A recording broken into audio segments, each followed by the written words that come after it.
Salutations! Welcome to Pod Mortem. I'm Reneé Hunter Vasquez, joined as always by my co-host, my husband, and my brother. Hi, I'm John Paul Vasquez. Hi, I'm Travis Hunter. This week, we're recording live from a bright red tent discussing the 1999 supernatural horror film, The Sixth Sense. This film was written and directed by M. Night Shyamalan. The success of The Sixth Sense, both critically and financially, effectively made Shyamalan a household name. This film is hailed for its performances, its atmosphere, and most notably, its iconic twist ending. This film was recommended to us by friends of the show, Sophie Hodson, Donald Mansfield, and Elisa Rodell. We want to thank them so much for their support as well as for the suggestion. This film was also the winner of our December Patreon poll. So thank you to all of our patrons who participated and voted.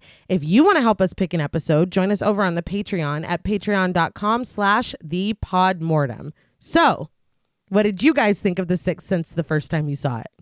I was 15 when this came out. I didn't see this in the theater, but I remember watching it on DVD. Mm-hmm. Does that show my age, or people still buy DVDs?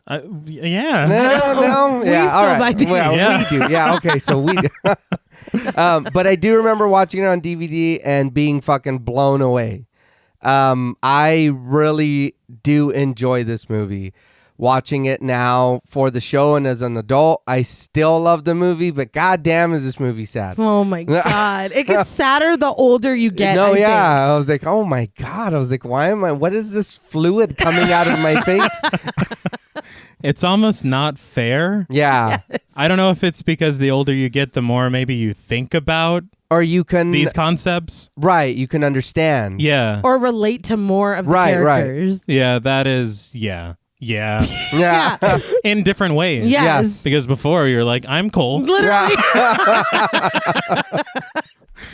No, I remember watching this the first time, like 8?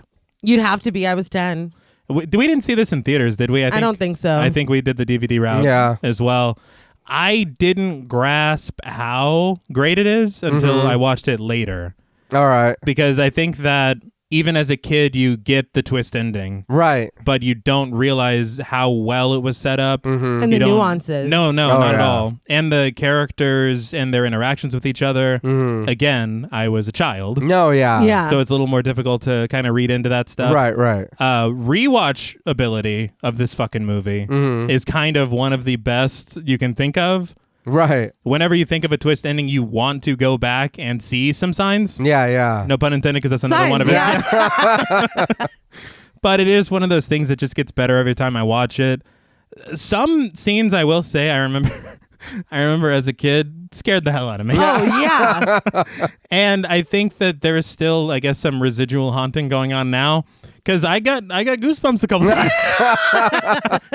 And it's not, there are moments that are, but it's not a particularly scary film. Right. Yeah. It's more a film, it's like a drama horror. Yeah. And I feel like it's so emotionally poignant. Yes. And it surprises me every time how much it is. Because you're like, yeah, The Sixth Sense, the kid, yeah. Yeah. But then it's like, oh my God, why am I crying Sobbing. 5 times at the end of the movie? No, I love this. I would say the resident M. Night apologist, M. Night defender. And it may be because of this, because of the way that this made me feel and still makes me feel. It's like when you know somebody is a really good person and they're capable of so much, but they keep fucking up and you're like, guys, I swear, like you don't know them like I do. They're going to get it together. And then he made They're going to get it together. the happening. I said we all fuck up sometimes. All right. 5 times? Yeah. He's going to save it with Knock at the Cabin. We can I know only he hope. is. Yeah. I love this movie so much. And it's like we were saying, the older you get, I feel like the more that you appreciate it. When you see it the first time and you get the fucking wind knocked out of you. Because if you say that you saw the twist coming, either you already knew it or you're a fucking liar. You didn't see it coming. Oh, yeah, no. You not did at not see all. that coming. Yeah. But if you go back and you watch, it's there. He's literally telling us the whole time. And so you're like, I'm sorry, I'm just because I'm being mean. Yeah. I'm just You're laughing fucking liar. at you calling our listeners liars. Not y'all. I know they would never do that. You would never lie about something like that. But it's so smart. It's so Right. intelligent, artistically, emotionally. The performances are fucking on 10. I mean, I think we all sang Bruce Willis's praises in Death Becomes Her, how fucking Right. funny he was. Yeah. He's so sensitive and so nuanced and so complicated in this. And we talk a lot about child actors. Haley Joel Osment like reduces me to tears He kind of set a bar that might be unreachable. for other child Yeah. actors. Yeah.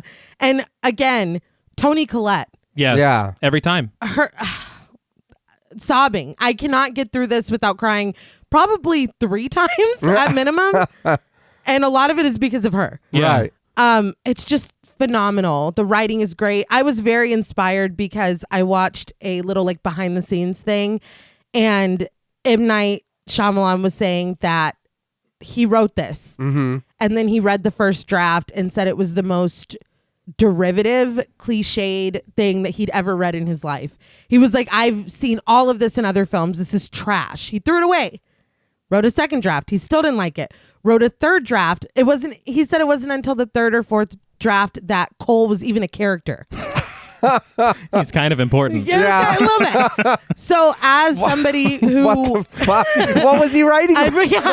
as somebody who does aspire to write, well, I do write. I just don't No, write you- very yeah. well, in my opinion. Well, you write But- very well. You just Yeah, don't write you very just- often. Okay, fair. You're welcome. Thank you. I am a great writer. No, fair on the often part. But to know that this came from that is extremely inspiring. But he said that once he thought of the ending, it felt like he had an ace in his pocket. And it was basically like, you can't fuck this up. Like, you have this ending, you just got to get to that ending. Well, in all fairness. And he did. Yeah. Yeah. I mean, And an ace in your pocket is basically cheating, by the way. So don't, well, don't do that. I mean, you got to figure it out somehow. Because JP was like, well, what was it before? Yeah. I did read that in earlier drafts, when Cole finally showed up, Bruce Willis's character was a crime scene photographer in one of those drafts, and Cole was his son. Oh, I thought you were going to say a lamp. No, It's like, oh, well. Cole was the lamp. Yes. that must be a draft I didn't read. Yeah. Well, if he's not there to the third or fourth, Yeah, he's gotta be what- something. Yeah. What is he, the camera? He's Yes. just, What he's just a fuck? Yeah. background character. He's you. He's Right? the audience. Holy Oh my shit. God. I did want to talk about, kind of piggybacking on what you said about the beginnings of this, Right. because M. Night made like a gutsy as fuck decision. At the time, I believe it was 1997. I read this in the Hollywood Reporter. He was actually kind of more well known as like a script, not a doctor. He wasn't like Carrie Fisher Oh, all right. or anything like that, because she was kind of prolific with that. Right. But he did like punch up, I think it was She's All That. Oh, all right. And he also, Could have punched All a little right. hard. Yeah. well, it deserved another punch, I'd say. But he did rewrites on Stuart Little as well. That's what I was going to say. You know, so that's kind of more what he was doing. Where was the twist there? He was He's a mouse the whole time. I think we've seen that. Yes. Well, they gave it away too Again, early. Yes. When you rewatch it, it's very It's like, clear. oh, shit, he wasn't That's- a real boy. That's a fucking mouse. He's wearing tiny mouse clothes. He's always talking about cheese. He's on the cover. But so he had made, I think, one film. It was, I forget what it was called. It was with Rosie O'Donnell. The Flintstones. Not quite. All right. No, Wide Awake. Wide Awake. Wide All Awake. right. All right. Almost. Yeah, Yeah. no Viva Rock Vegas. No. No. That came later. All right. Do you know Robert Baratheon played Yes, Fred yeah. Flintstone in one of those? Dude, John Goodman's like, no. I'm not doing that. One of the bald ones was. He was. Oh, he was Barney. One Yes. of the lesser. Yes. Wild. Wild. But so he made that movie, but it kind of didn't do well at the box office. All right. And so he took a year to write The Sixth Sense. And after he does that, he scoops up his family for a trip to Los Angeles. Yeah. And they stay at the Four Seasons, which he paid for. And he was like, either this is going to go really well or I'm really going to regret this hotel room. Oh, man. And so he talks to, I believe, his agent, and he tells him that when he's shopping the screenplay around, there's 2 things that are a must or it's a no deal. Yeah. 1, he gets to direct it. 2, Hell yeah. he gets $1 million for it, which is bold as fuck. Like off the rip? Off the rip. Oh, wow. You know this what? is non-refundable. Yeah, it's- Once again, It's minimum. know your worth and add tax. Well, he he knew did. what the fuck he had. He He had the did. ace in his pocket. And he's cheating. Yeah, I was going to say, yeah. Hold on, though. But he said that unexpected to him and his agent, it starts a bidding war. Right. Almost immediately. And it ends up that Disney buys it for $3 million. Okay. I've heard rumors that the guy that bought it did it without corporate clearance. That's what I read. They all right. And then say he got that- fired. Yeah, which I was like, oh, that's dramatic. Yeah. I'm gonna need more on that because Yeah, that sounds like a myth. Or Yeah. some Urban shit. legend. especially considering the business this movie did, Yeah. Right. they're Yeah. like, you're rehired. Yeah. Right, you can still hear his howls Yeah. through the halls of Disney. of the studio. Yeah. There's another story on his house when he gets home. Yes, because I think it was something like $600 million it makes at the box office. Damn. Oddly opened, I believe, August 6th, which was M. Night's birthday. Of course. Oh, I love that. So there was like a lot Love of that for him. That's weird the twist. coincidences. Yes. But it made his fucking career. Yeah. I will say he did have a quote in like a 20-year retrospective that was a little sad to me. He said that this was the only movie that he's made or will ever make that had the luxury of living without his name attached to it. Oh my God. That Yeah. like Because hurt. when you think about it, everything he makes is compared to this. Yeah. And it kind of sets him up to where everybody's expecting certain things from his films. Well, I still see, believe in you, M. Night. But that's what Somebody get this happens when you cheat. Now everything else doesn't compare to It it. was because of the ace. Yeah. man. Now, before we help this film, we would like to issue a warning for spoilers. Podmortem is a very in-depth podcast, and in thoroughly discussing horror films, we have no choice but to spoil a thing or two. If you don't wish to be spoiled, please go watch the film, then come back and enjoy the show. If you've already seen the film or don't care about spoilers, then let's see what we want to see. An eerie score plays over the opening credits, which are surprisingly long. Yes. Mm-hmm. What's that? They go on for a bit. They do, but I knew that Nay writing the script was like fucking Cabbage Patch. Oh, yeah, I was Yeah, very pleased. I was very happy. I did want to call out, of course, James Newton Howard again. Mm-hmm. I think we just talked about him on Stir of Echoes, didn't we? Another fantastic All right. 1999 Ghost Yes. ghost story. film. But he, of course, as we have said before, does like the majority of M. Night's films. Yeah. All right. It's kind of part, almost like Tak Fujimoto with the cinematography. Yeah. All right. It is kind of M. Night's language of his films. But I did see a featurette where they were talking about the writing of this score. Right. And M. Night gave like the most interesting notes to this dude. Because what it is what they want the music to convey is the varying, I guess, aspects of The Sixth Sense, not the movie, the sense itself. Ah, all right. And so, Kind of difficult. yeah. Yeah. So he would just send him like random adjectives. Or he would. There was one. He said, he goes, I left him a voice message, and I was like, The Sixth Sense is kind of like, I think he said, like a tiger, like on the prowl. But when it gets to you, it doesn't do it. It doesn't get you. But write something.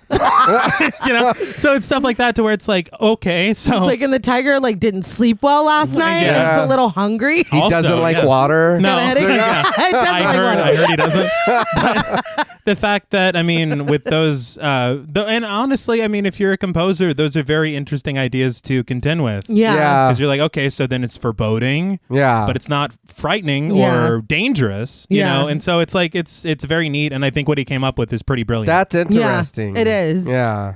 I did also, they said that a lot of the silence in the movie, they took out the room tone from like what was recorded Yeah. and instead added human breaths.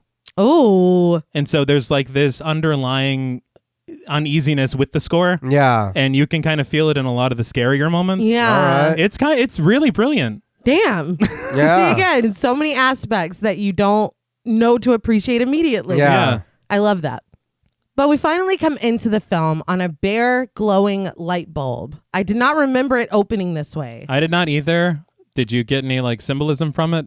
Maybe, Okay. but obviously we can't. Talk about it Get now. into it right now. But Anna Crow, played by Olivia Williams, walks down into the basement. She's wearing a nice dress and ponders before selecting a bottle of wine from the wine rack. She looks unnerved for a moment, looking around and shivering before racing back upstairs. Interesting. Yeah. Mm-hmm. Upstairs, cards clearly handmade by children are set up on a mantle. Anna returns with 2 sweaters, tossing one to her husband, Malcolm Crowe, played by Bruce Willis, of course, and putting on the other one. Malcolm, clearly a little drunk, admires the frame of an award that was given to him.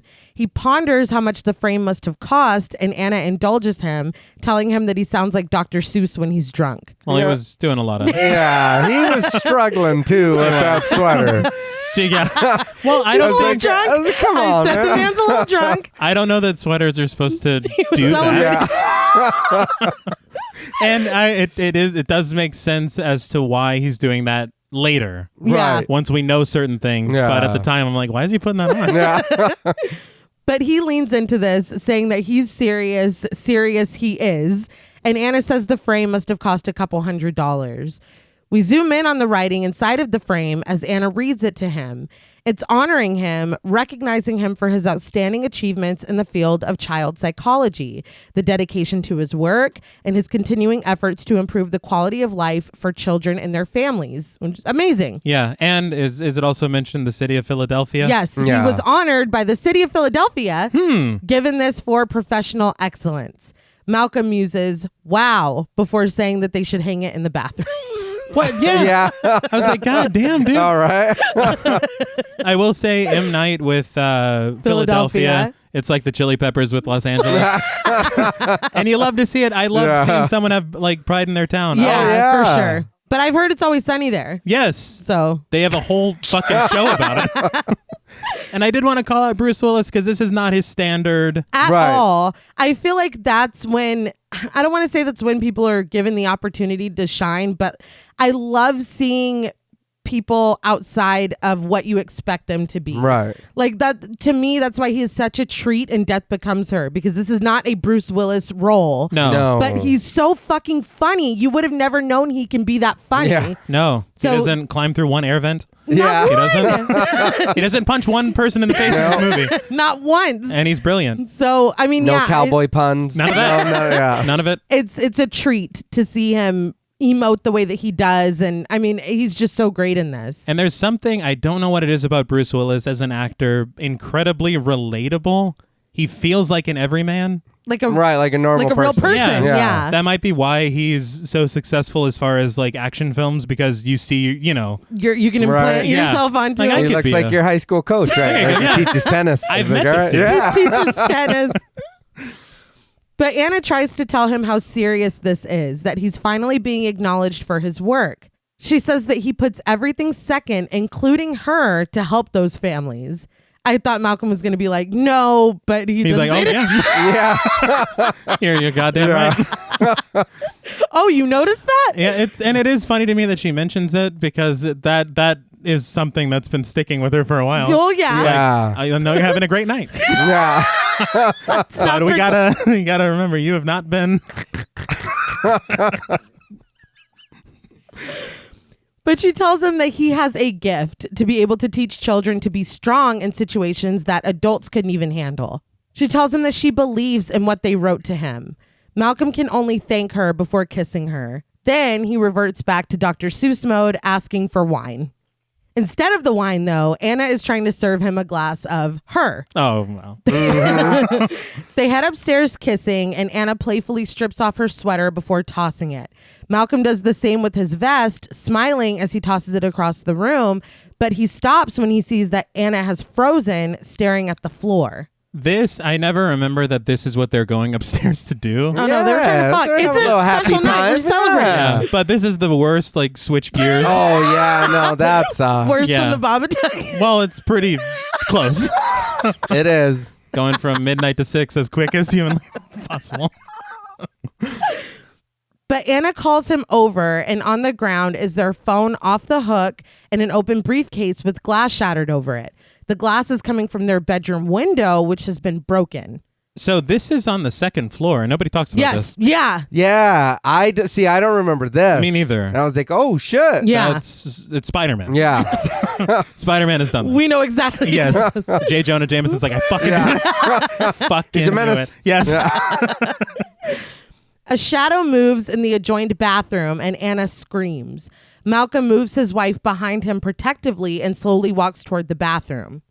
A pile of rumpled clothes and shoes come into view, and Malcolm finally sees the intruder, a disturbed man standing in his underwear, played by Donnie Wahlberg. It surprises me every time. Yeah. He's unrecognizable. He is. And I watched an interview with him where he talked about how he prepared for this role and kind of like what he put himself through. And it is incredible. Yeah. I mean, clearly I think he lost 40 something pounds. Yeah. Damn. I mean, he's very gaunt. Yeah. He looks unwell. It was a compromise too because he had clothes on in the script. He wanted to be naked. Right. Yeah. And they compromised by giving him underwear. He was like, I had them dirty them up. Yeah, And that was the compromise. I mean, this dude was fucking all in. Damn, he lost all that weight. He did. Yeah. I think and he that said was 5 weeks. It Jesus wasn't Yeah. even intentional. Well, I can speak later as to like the motivations that he had for this character. Yeah. But the screen time that he gets versus the work that he put in is so fucking admirable. And I really think that it pays off because this is chilling. It's like real life scary, like very scary to me. I feel like his performance is so unexpected, especially for him at the time. Yeah. He was New Kids on the Block. I think he had done maybe like 1 or 2 He had been things. hanging tough Yeah. before this. So, Yeah. I mean, like, And now he's being very vulnerable. They did say that they were willing to do that with him being naked, but I think when Disney was worried about this film. Yeah. And whenever they were thinking about ratings, they're like, the script, this is an R-rated film. Yeah. But if it's PG-13, maybe we can, score some of this back. Because this movie cost $40 million to make. yeah. Which also surprises me. Yeah. But whenever it got that rating, he can't really be naked in the scene if it's going to be, Yeah. They were like, whoa, this is Disney, not Dixney. Oh, come on. Yeah. Put it away. Yeah. No, that's Put it away. Well- Wait, so you're telling me, are you telling me that when they went to negotiate, Yes. Donnie Wahlberg was naked? They're like, we can't do this. This is what we want to show. It's like, look what I've been working on. Yeah, Yes, this is like- kind of what we were thinking for the scene. Put it away. It's like, we've told you no 5 times. Yes. It's like, And that sorry, was Walt speaking. Knock it off. But back to the fucking movie. Right. Very serious moment as well. Yes. Malcolm quietly tells Anna not to move or make a sound. He calmly informs the man of their address and that he has broken in. The man says that Malcolm doesn't know so many things. He stares at him, anxiously scratching his arm. Malcolm remains calm, telling him that they don't have any needles or prescription drugs, but the man comes toward him. Malcolm takes a step back, hitting the bed with his legs and forcing him to sit down. Anna remains by the window, afraid. The man sobs and asks if Anna knows why she's afraid when she's alone, because he does. Anna asks what he wants, and the man screams, "What he promised me." Malcolm asks if he knows him, and the man sobs, asking him, "Don't you know me, hero?" He asks if Malcolm really doesn't even remember his own patients. He describes his situation: downtown clinic, single parent family, possible mood disorder.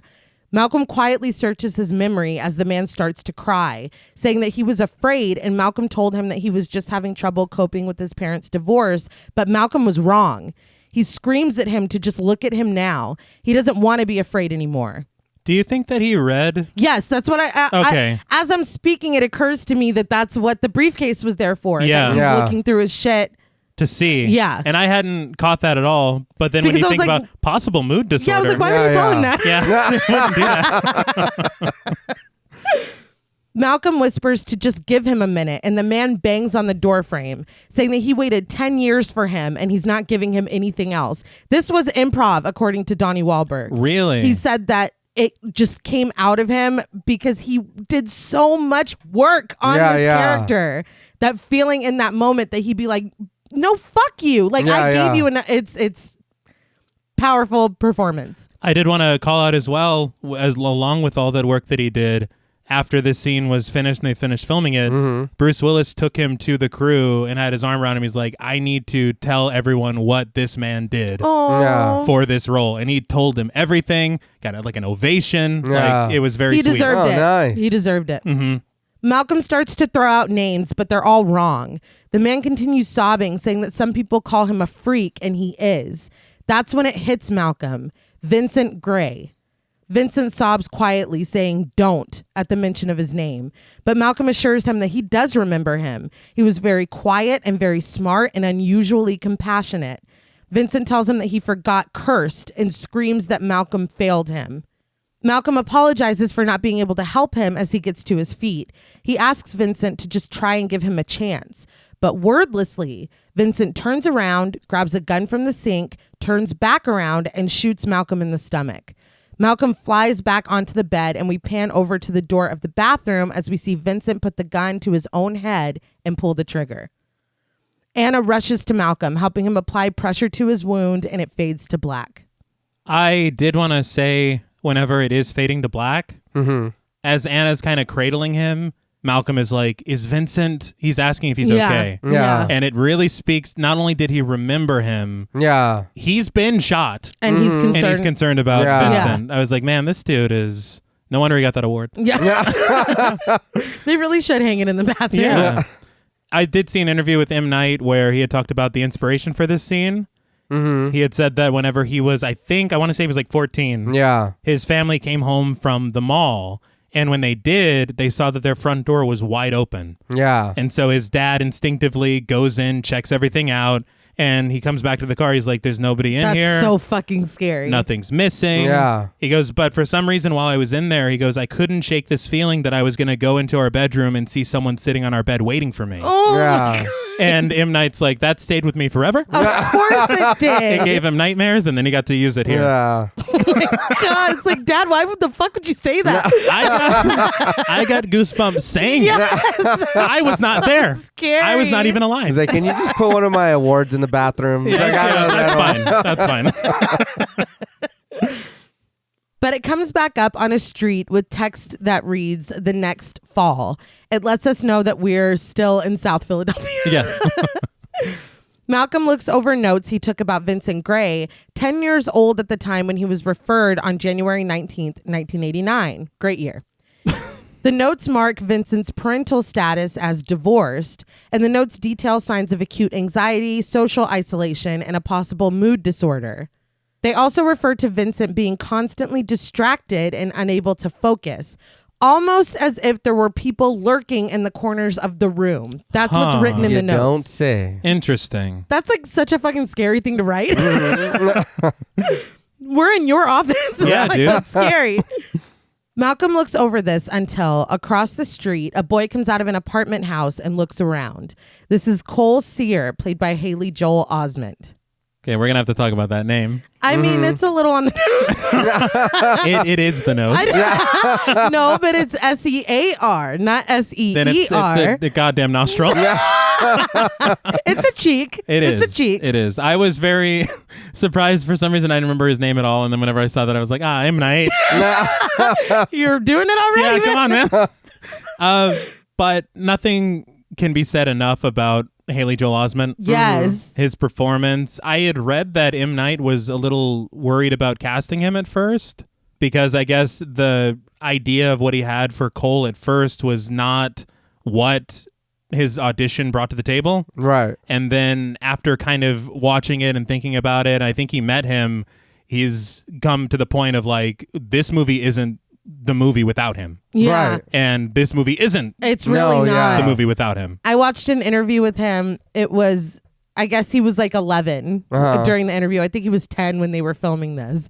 But he is just so like answers questions like he's a little adult. It was just the cutest thing. He was talking about how he was so taken by the story and how the ending really blew him away. And Right. him and his dad read the whole thing together, and then they were rehearsing with each other. And he was talking about just like going golfing in between. Like it was just, I was like, you're 11 years old. It was just the cutest thing. It's funny to me to see child actor interviews because they do. They're like, it's not often a project like this. Yeah. You're like, what? You're 10. Where are your Legos? Like, what the fuck? And M. Night even said that he didn't direct him like a child actor. He directed him the same as all the other actors. Right. Good. And so, yeah, he was like, if that contributed to the performance that he got. But I mean, this kid is he's phenomenal. working. Yeah. He's just like everybody else. Yeah. He's also Sora from Kingdom Hearts. Indeed he so is. Even more importantly. Yeah. Maybe that's how Disney got a hold of him. I did, and this was just me, but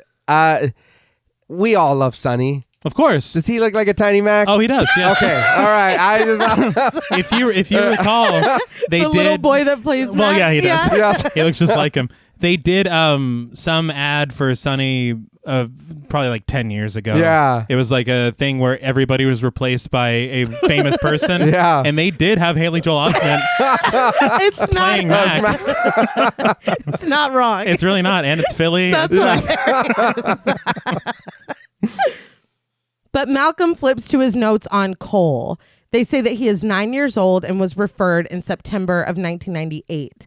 His parental status is also divorced, with the same key words circled throughout the notes: acute anxiety, socially isolated, possible mood disorder. He looks up at Cole as he closes and locks the door behind him. He takes out a pair of oversized glasses and puts them on his face. Malcolm looks down to pack his things away in his bag, and when he looks back up, Cole is already gone and hustling down the street. Very interesting that he's running away. Yeah. Seemingly. I did want to call out the glasses because I also had large glasses as a child. I thought these were his prescription glasses. They are not. They are not. Because I was like, if they make fun of him, because now I got made fun of, but he would be like the coolest fucking hipster alive if he wore those now. But time and a place. Time and a They place. change, right? Yes. But Malcolm follows him from across the street, finally having to jog to keep up with Cole. Cole breaks into a run, and Malcolm follows until he watches Cole pull open the big red doors of a church and disappear inside. I do make note of red doors. Yes. Red is a very important theme throughout the film, but again, that is something we can get into a little bit later. I didn't realize it. I watched this twice for the show. Right. I started taking notice that there was things standing out. Right. And then they did talk about it on a featurette. Yeah. And then I rewatched it, and it's like, holy shit. Yeah. There's one scene in particular where I'm like, that it's undeniable. Right. I did read that there were literally scenes where if something else that wasn't supposed to be red was red in it, they edited the red out. God Like, damn. wow. Every use of red is extremely intentional and Okay, extremely okay. symbolic of different things. Right. That's what I'm saying about M. Night Methodical. Right. He has it in him to be an incredible filmmaker. You don't know Right. him like I do. Well, That's what I'm saying. we I know see him it. exactly how I'm well. pretty sure he did this. Right. Okay, cut his mic. You got one more strike. But Malcolm goes inside to find Cole playing with figures and whispering Latin to himself in one of the pews. That would be enough to unnerve me. Yeah. Any Latin, I'm like, This kid's a demon. there's demons. Yeah. Yeah, there's demons around. Cole goes quiet when Malcolm approaches him, but Malcolm assures him that it's okay. He says he was supposed to meet with Cole today, but he missed their appointment and he's sorry. He sits down and Cole quietly begins to set his figures back up. Malcolm says that in the old days, people used to claim sanctuary in churches. Cole asks what these people were hiding from, and Malcolm tells him bad people that wanted to put them in jail or hurt them. He points out that Cole's glasses don't have any lenses in them, and Cole explains that they're his dad's glasses and the lenses hurt his eyes. I went through some emotions. Whenever he said it doesn't have a lens, I was like, fucking poser. But then he said, oh, I'm sorry. Wear them, please. My respect. Wear mine. I'm sorry. Malcolm asks what Cole was talking about with his soldiers when he got here. He tries to repeat it, but Cole takes over, repeating the Latin, De profundis clamo ad te domine, and he says, it's called Latin. I was like, you little shit. Yeah. Not getting read by a 9-year-old. That's nuts, dude. As he moves his soldiers around, Malcolm notices multiple deep scratches on the inside of Cole's wrist, but he doesn't call attention to it. He only asks if all the soldiers speak Latin, but Cole says that only one of them does. He asks if Malcolm is a good doctor, and Malcolm admits that he used to be. He even won an award from the mayor for it once, and it had an expensive frame. He was really fixing Yeah. It was a nice frame. He really liked the frame. Cole just silently gathers his things, slings his bag over his shoulder, and gets up to leave. He asks Malcolm, "I'm going to see you again, right?" Malcolm says, yes, if that's okay with him. But Cole just leaves without another word. And on his way out, he steals one of the religious figures set up by the front door. I gotta be This honest. child is wild. But isn't that a little worrying? He didn't answer you, and then he stole some shit right in front of you. Dude, and the swipe is surgical. No, yeah. He's done this before. Yes, you've stolen plenty. And it had a red sash. Yes. Mm-hmm. It did. Yeah. Yeah. But yeah, when he took that, and then Bruce Willis, or I guess his name's Malcolm. Yes. Malcolm was like, oh, like Yeah. he had a look Well, on his face. that was bold. It Yeah. was. Yoink. That night, Malcolm returns home. He calls out to Anna when he gets inside, but he doesn't receive any answer. He sees evidence at the dinner table that Anna ate alone while reading a book, and he goes upstairs. He finds her asleep, clutching a handful of tissues with used ones piled next to her. He sits next to her regretfully, and she pulls her blankets tighter. Once again, interesting. A little bit. I will say, though, I mean, you know, you set up in the first scene, she's been put second. Right. So that explains dinner. That explains her going to bed without him. Mm-hmm. And her being upset. And her being Yeah. upset. And also her pulling her blankets closer, tighter. The window's wide open, buddy. Like, Yeah. that's probably why you're Yeah. so cold. Buddy? Probably because your window's open, buddy. Gonna tussle her hair. Yeah. I don't know. Go to bed, champ. But he heads downstairs and tries to go into the basement. But when he turns the red doorknob, Indeed. he finds it locked and has to search his pockets for a key. Suddenly, we see him going downstairs and starting to go to work on the Latin that Cole had said. He takes out a Latin dictionary and translates it on the side of the notes that he took on Cole. De profundis clamo ad te domine, and please forgive me, I do not speak Latin, I'm not possessed, You don't? means out of the depths I cry to you, O Lord. What was that toy soldier going through? That's A what lot. I'm saying. yeah. dude. A lot. What? Because Where'd you get that toy from? he's Take it back. obviously, he needs help. You can't give him. Yes. No. It did make me laugh, though, because Malcolm writes it down as if it is a matter of Cole crying for help. Yeah. But he was playing a character. He was. He He was was. very immersed in the role. Yes. Submerged. Yes, indeed. But Malcolm looks disturbed, understandably, as he looks over this. I do want to point out as well that Malcolm is right-handed. Yes. A very important detail that doesn't seem important now. Yeah. I believe I read something about Bruce Willis having to accommodate that. Because he's left-handed. Yes. Yeah. And Oh, it's wow. for a reason. But we'll talk. Yeah. The next scene opens with the sun rising, illuminating statues that look away from us as the sun rises over Philadelphia, and the music is ominous. A lot of scenes, or a few scenes, open like this on, like, I know there's one with the fountain. There's like statues and stuff in the city that are kind of unnecessary, but they set this foreboding tone. Right. Yeah. Like, this was unnerving, the statues and Yeah, the music. yeah. And then we just cut to the Sear house. Right. Yeah. Part of me wonders is if it's like a way of implying history. Right. And when you imply Because history, that is important. what do Yeah, you imply? yeah. Yeah. But the family dog, Sebastian, pops out of the laundry basket. Lynn Sear, played by the Tony fucking Collette, takes her blouse out of the dryer and puts it on, buttoning it as she goes through the house. She calls out Cole's name, lightly admonishing him as she closes all the drawers and cabinets that he left open in the kitchen. That drives me crazy. Like, just close the cabinet. Does that Yeah. happen? Close the drawers. Yeah. Oh, yeah. It's like, well, I got what I need. Pew! And then they're just gone. It's like, You found it closed. close the Yeah. drawer, Doesn't push in your matter. chair. Oh, okay. Yeah. Turn off the light. Turn off the light. That's John Paul. I would say he's the I'm never going to financially rely. Well, every light does not need to be on. No, it's not. It's like it guides your way. Yeah. You Yes. think, well, then I needed to be in the hall. Yeah, Yes. it's like, And no, then I you needed can see to- the trail through the house. Yes. I see You where you stopped in the started. bathroom? Yes. Porch lights. I don't know what the fuck that's about. But Cole joins her as she pours herself a cup of coffee.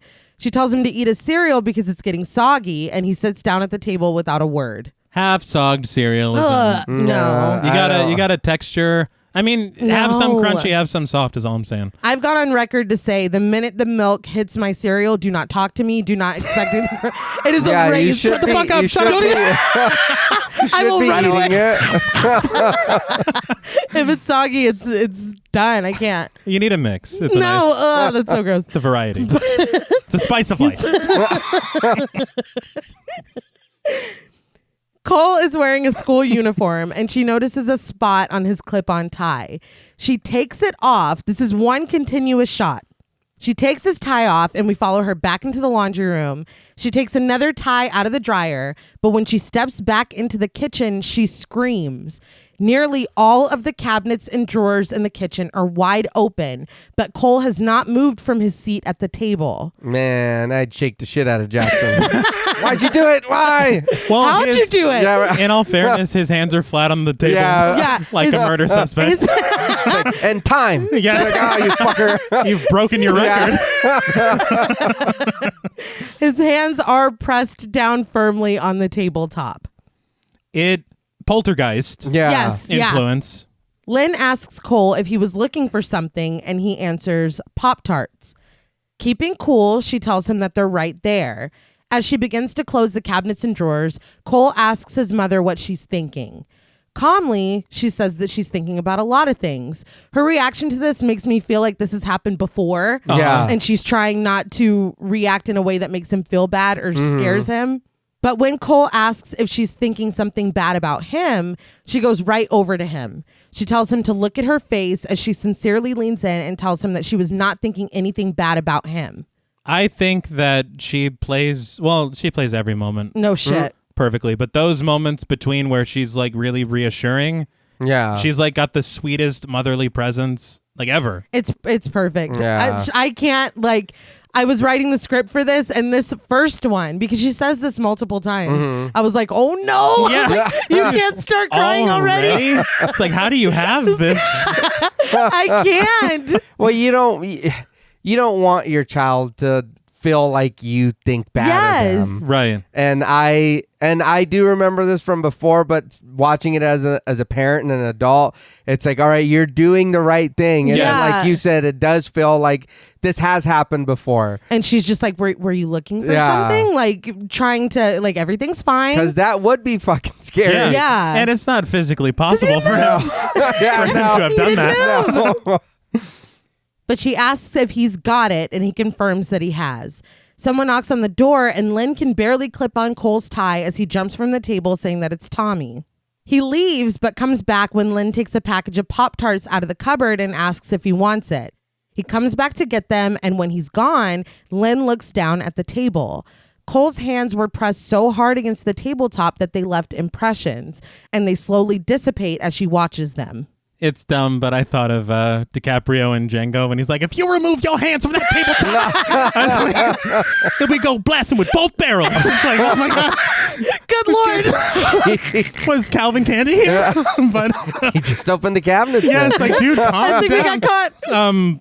Anyway, what I wanted to talk about was not DiCaprio, but the casting of Toni Collette. Right.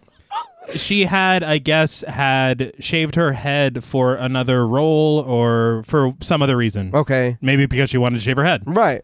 But whenever she sent in her audition tape, she had a shaved head. And so M. Night, knowing how a lot of producers think, they might see her and be like, superficially, nah, that's not what I see for Cole's mother. Yeah, yeah. And so he didn't show it to them.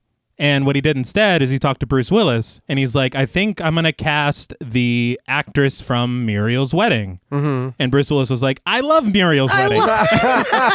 And so whenever the producers asked, Bruce Willis was like, oh, no, yeah, she's great in Muriel's Wedding. And they cast her on the basis of that alone. Oh, nice. It really feels like Bruce Willis made a lot of shit happen for this movie. He did. Yeah. Like, I right. love that.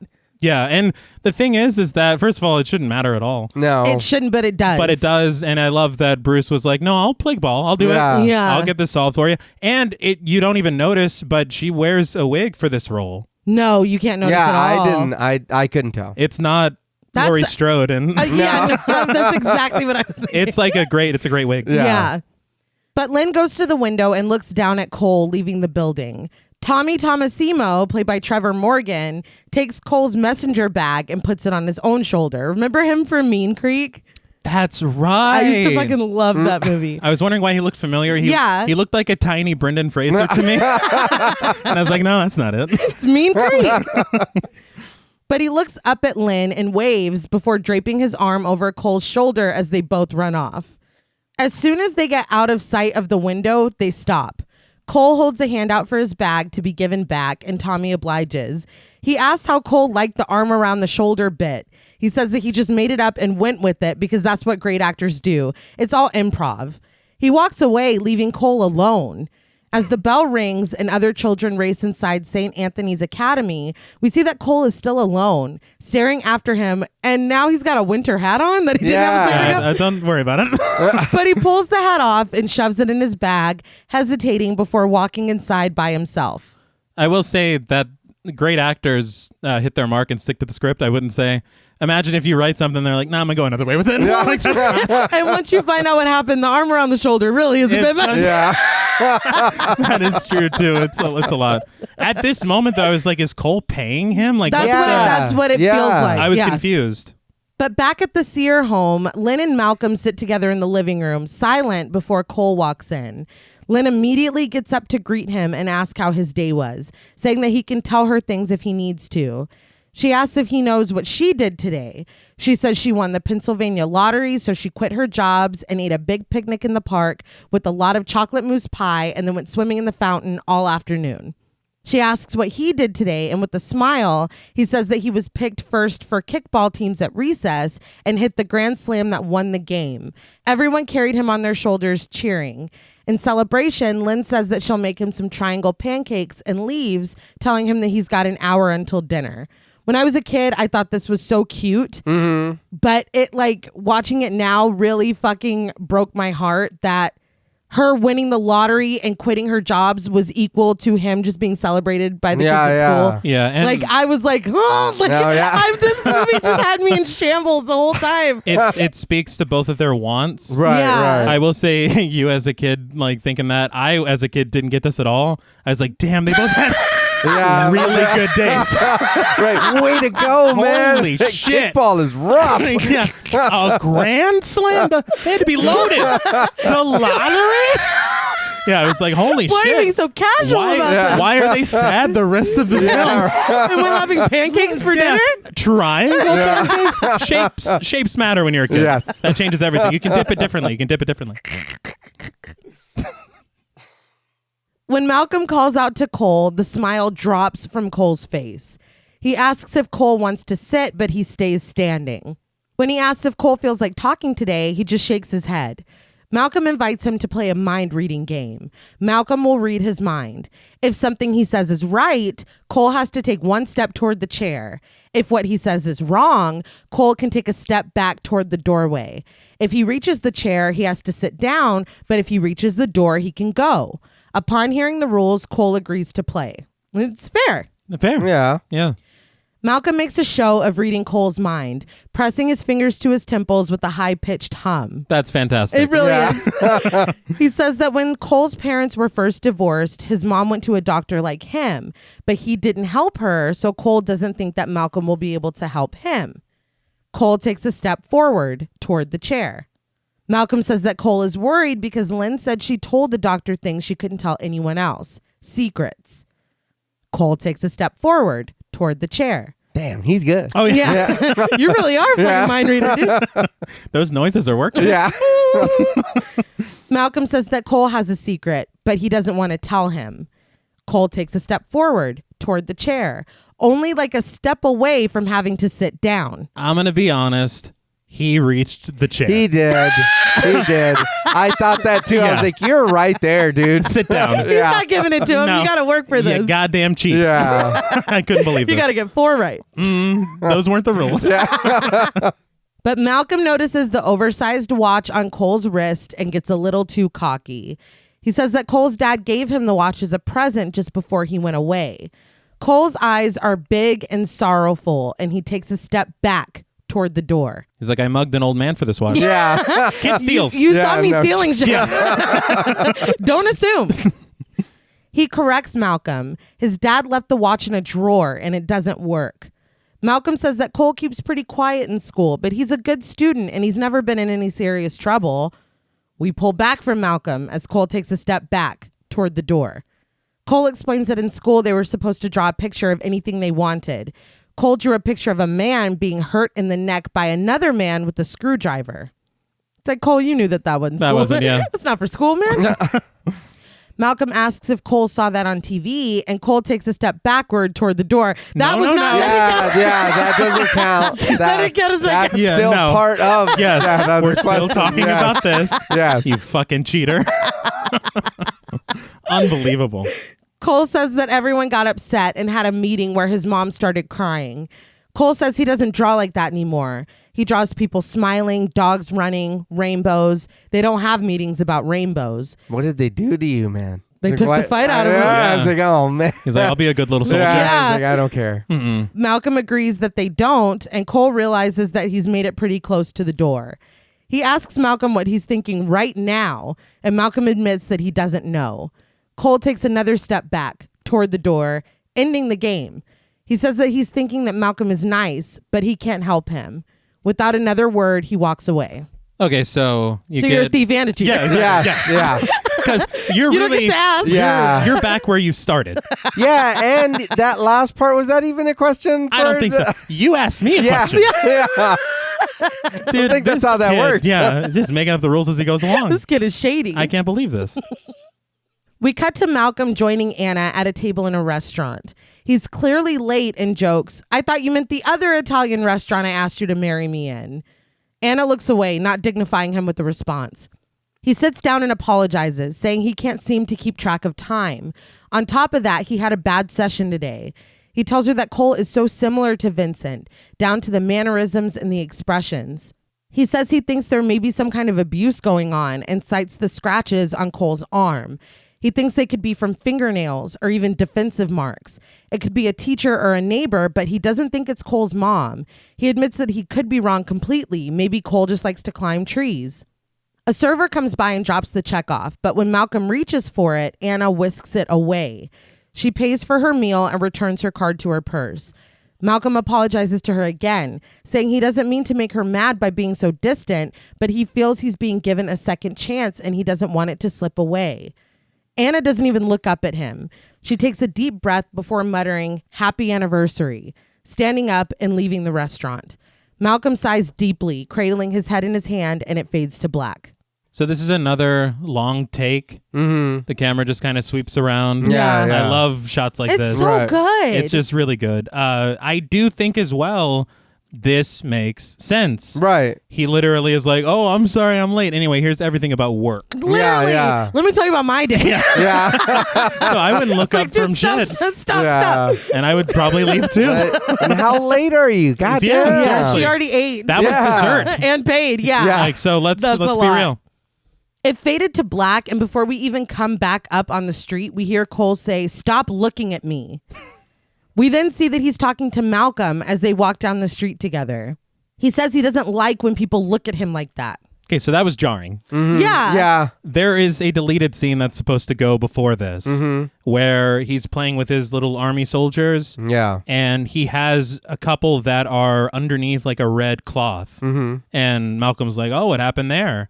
And Cole, instead of being like, oh, you know, they're dead soldiers or whatever, he goes, oh, that's private, whatever. And he gives his name and he's like, he was supposed to make it back home to get married. And like, he has like long stories. Oh. Yeah. Yeah. And he's like, oh, and that's, Corporal whatever. He had just had a child before he came to the war, and then he's never going to meet. And he's sobbing as he's telling these stories.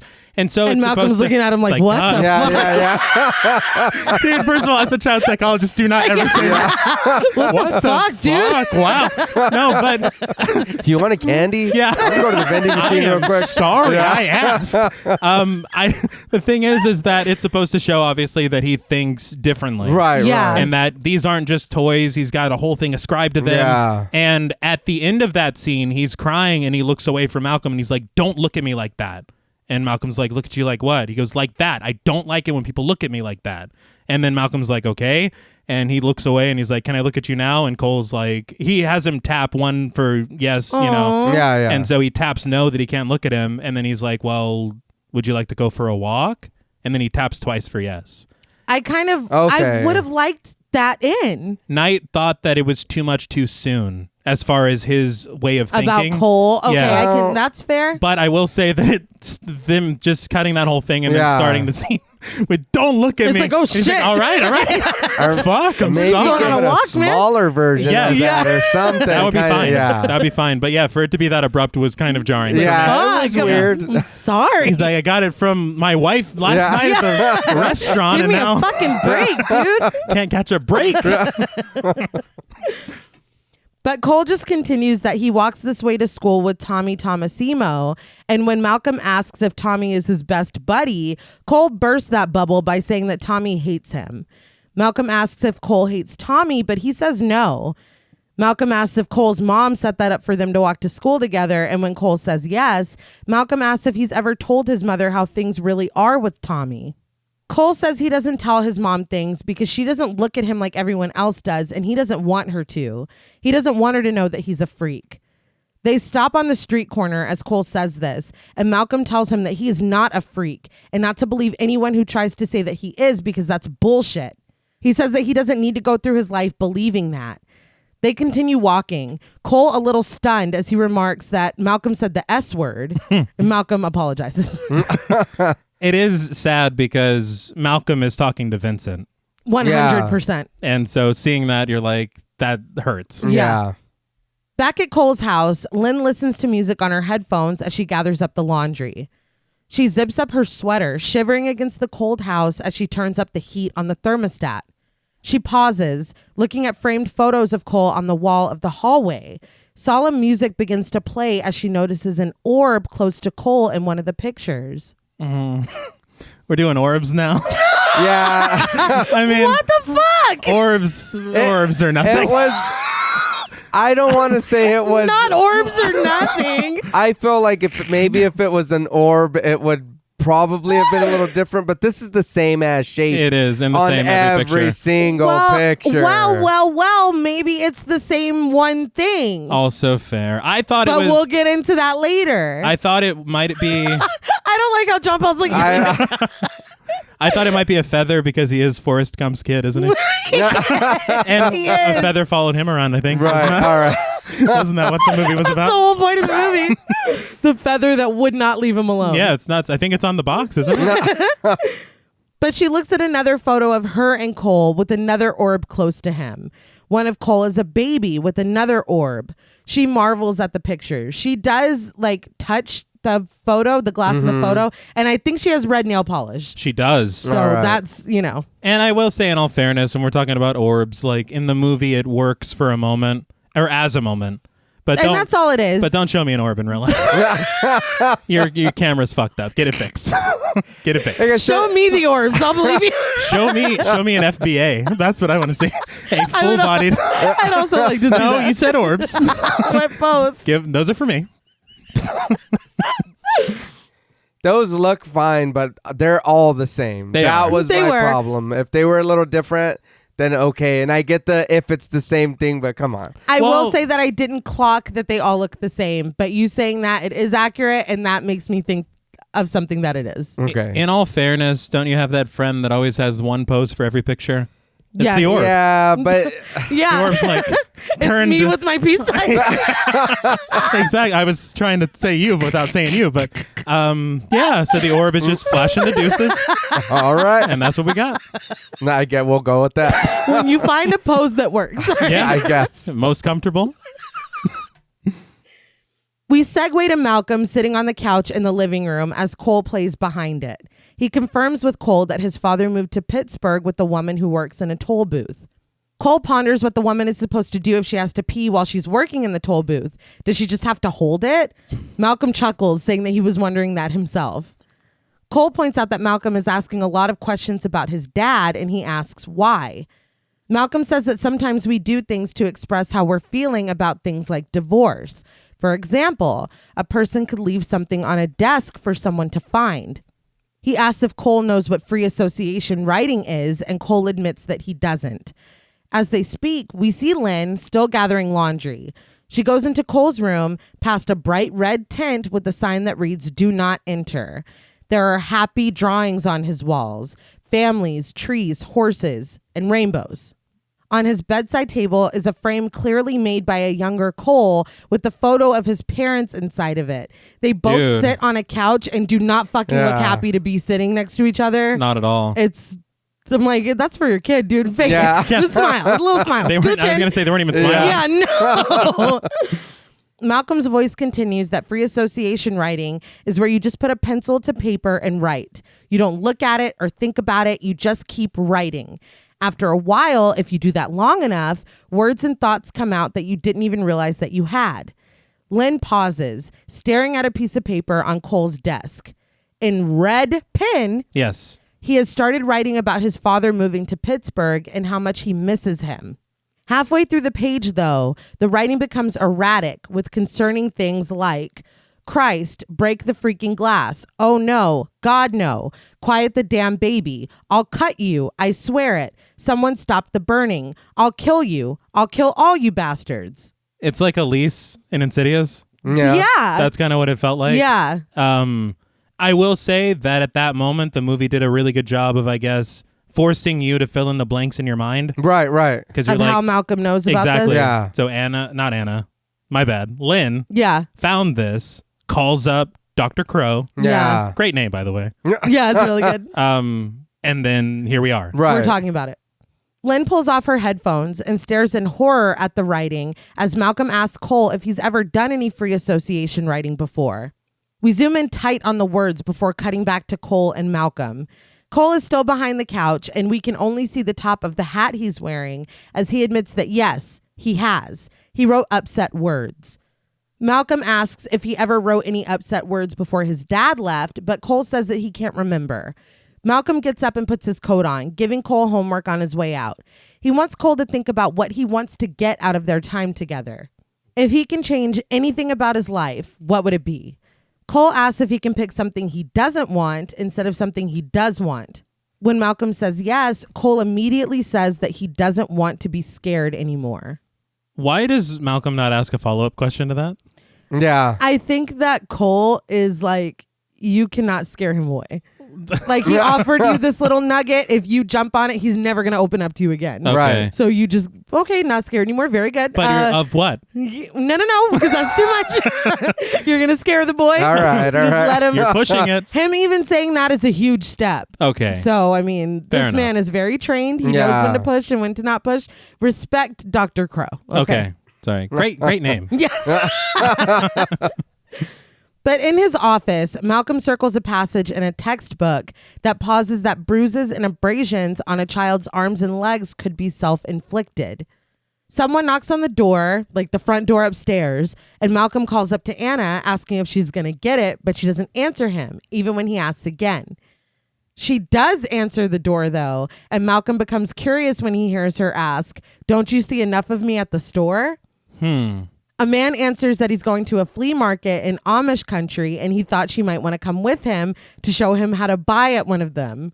Anna jokes that she doesn't know if she can deal with the Amish today because she can't curse or spit around them. Okay.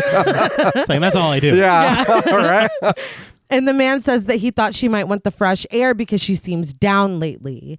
Anna assures him that she's okay. He asks if he should stop by on his way back to show her what he got, but she shuts him down again, saying that whatever it is, she'll see it on Monday. They say goodbye, and he hears Anna shut the door. Malcolm goes to the window and looks up at the man as he walks away from the front door. He's Sean, played by Glenn Fitzgerald. He starts to walk to his car, but stops. He turns around, hesitating before turning back around to the house. He does this again, pondering going back and knocking on the door. Malcolm watches him and mutters, "Keep moving, cheese dick." All right. Yeah. I think we've had enough of that brand of Yeah. humor recently on our Discord. But what what I will say, I'm not going to name names, No. but if your name should be named, you know who you yeah, are. you know exactly who you are. You might have a podcast every Friday, but here's the thing. Seeing this as Malcolm, I would be like, that's very This brazen. is bold. Yeah.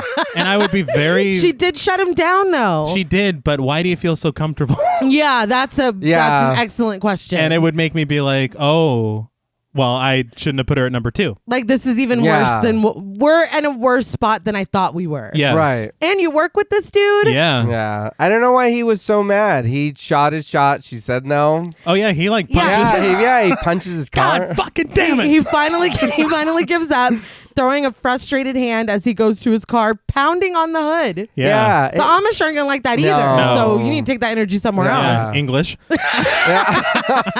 Plus, don't make it weird, man. I mean, she knows you like her. Uh-huh. You're trying to hit on her. She said no. You still got to go to work and see her. And she True. can see you through the door. She dude. could probably punch his car? Yeah, she probably. What was that noise? the fuck? Sees them crying on the sidewalk. Yeah. What the fuck? Definitely not. Yeah. I'm glad I said no. Yeah.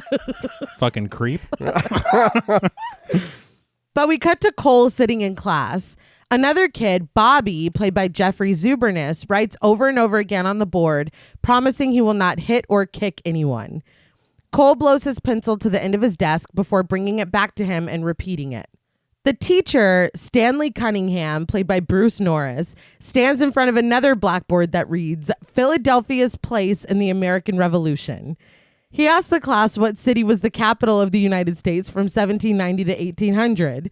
When no one answers, I was like, look at the board, children, Yeah. the board. God damn. When no one answers, he gives them a hint that it's the city they live in. Mm-hmm. The class answers in unison, Philadelphia. Mr. Cunningham goes on to say that a lot of generations have lived and died in Philadelphia. Almost anywhere you go here, there's a history and a story behind it, even this school. He asks if anyone can guess what this school was used for 100 years ago. When no one answers, Cole reluctantly raises his hand. I gotta be honest. When he did, I was like, oh, Cole! oh God. It's like after the drawing, maybe we should be, Yeah. be a little quieter in class. Mr. Cunningham seems surprised at his participation and calls on him. Cole stoically answers that they used to hang people here. The entire class freezes, chalk squeaking against the board as Bobby turns to look at him too. Everyone looks at Cole, and Mr. Cunningham tells him that he's wrong. He asks where he even heard that, but Cole just says that they would pull the people in while they were crying and kissing their families goodbye. The people watching would spit at them. Cole had an out. It's Because like, oh yeah, you know. an older kid told me. Yeah. And then Yeah. ended. But He's he's like, they were kissing their Yeah, I was families like, oh my God. And the camera presses in on all you're- tight, and I'm like, oh, you're this doing is too much. You're doing too maybe much. don't come off that strong. no. Yeah. Yeah. We talk a lot. It's about the delivery of Exactly. the message. Yes. Too serious. Yeah. Yeah. But Mr. Cunningham says that this school used to be a courthouse where some of the very first laws in the country were passed. He says that the whole building was full of lawyers and lawmakers, and Cole's like, they were the ones that hanged everybody. Yeah. I love it's almost like Mr. Cunningham is meeting him halfway. He's like, yes. Yeah. Yeah, dude, yes. Yeah. That's what I was saying. The fuck, yeah. But as Jules Winfield from Pulp Fiction would say, if my answers frighten you, then you should cease asking scary questions. If you don't want to know what this building was, Seriously. then don't be Yeah. asking what this building was. Who came to me with that question? Literally. Yeah. I didn't offer the information to you. But other kids start to laugh at Cole, and Mr. Cunningham says he doesn't know which one of the other boys told him that, but he's wrong. They were just trying to scare him. Cole looks around, and Tommy Tomasimo is like turned around in his seat, like, what the fuck? Yeah. He's looking at him questioningly. Mr. Cunningham looks sympathetic, but Cole isn't about it. He tells his teacher that he doesn't like when people look at him that way. We've already established Yes. this. Yeah. Don't be looking at Cole sideways. Yeah. In all fairness, I don't know that Mr. Cunningham was giving him. He Yeah. looked sympathetic. He looked like Cole was misguided, and he's like, oh, like, you know, Yeah, but that's how he looked. Not That's in a not- bad way, though. No, Yeah. it really wasn't. You should be kicking Tommy Tomasino's ass. Yeah, because he Yeah. was looking at him. Shit, Yeah, it's like, what the? I told these kids you were cool. No, he didn't. He Had didn't. my arm around you. Mr. Cunningham is confused, but Cole just yells at him to stop. The teacher starts toward Cole, saying that he doesn't know how else to look at him, but Cole yells at him that he's a stuttering Stanley. This stops Mr. Cunningham in his tracks, but Cole is not finished eating his ass up.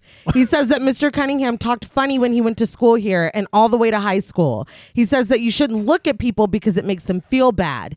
Mr. Cunningham approaches him, slipping back into an old stutter, and he's like, who have you been speaking to? You meet up with my bully or something? Yeah. Cole covers his eyes and yells over and over, stuttering Stanley, stuttering Stanley. The kids all stare, completely taken off guard, and Mr. Cunningham weakly pleads through his stutter, asking Cole to stop. Right? You would think he's like a 15-foot spider holding a red balloon or something, right? The teacher's like, you said 27 years. Yeah. This is fucking crazy. Cole only gets louder and louder until Mr. Cunningham reaches the tipping point. He slams his fist down on Cole's desk, finally getting him to stop and look up at him as he yells red-faced, "Shut up, you freak." Okay, so that's too far. Can you imagine all the TikToks that would be made about Mr. Cunningham? Oh, no, yeah. If this happened today. Their poorly rendered backgrounds. Yeah. So this teacher. Yeah, he's all dipping Yeah. down. Oh, Right no. here, his name is Mr. Cunningham. Yeah, his name's Mr. Cunningham, and he was fired. The thing for me is like, why is Cole doing this? He doesn't like when you look at him that way. Yeah, but he's it's clearly being a trigger. dick. He Like, is. for It's like, real. what the hell? It's the backstory for me. He didn't. Yeah. He's Well, like, we both know that. Like But you're telling. it's funny as fuck to think about what transpired that For him only to know Cole. this? Yeah. Yeah. And by the way, and through high school, it didn't stop. Yeah. It did not stop. But that's so like I don't know why, but I was mad at Cole a little bit. Cole did not need to do what he did, but he did.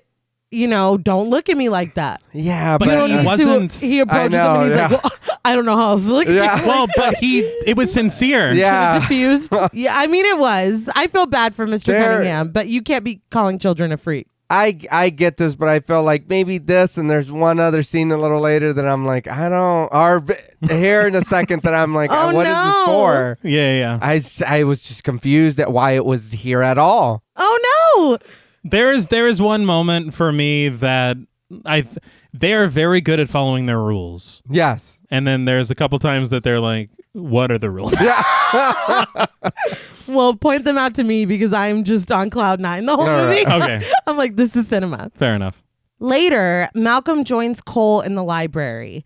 Cole sits alone in a chair and Malcolm sits across the table from him asking how he's doing.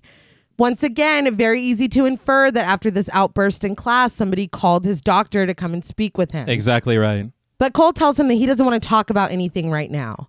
We can hear the other kids in his class playing outside as he sits with Malcolm in the quiet library.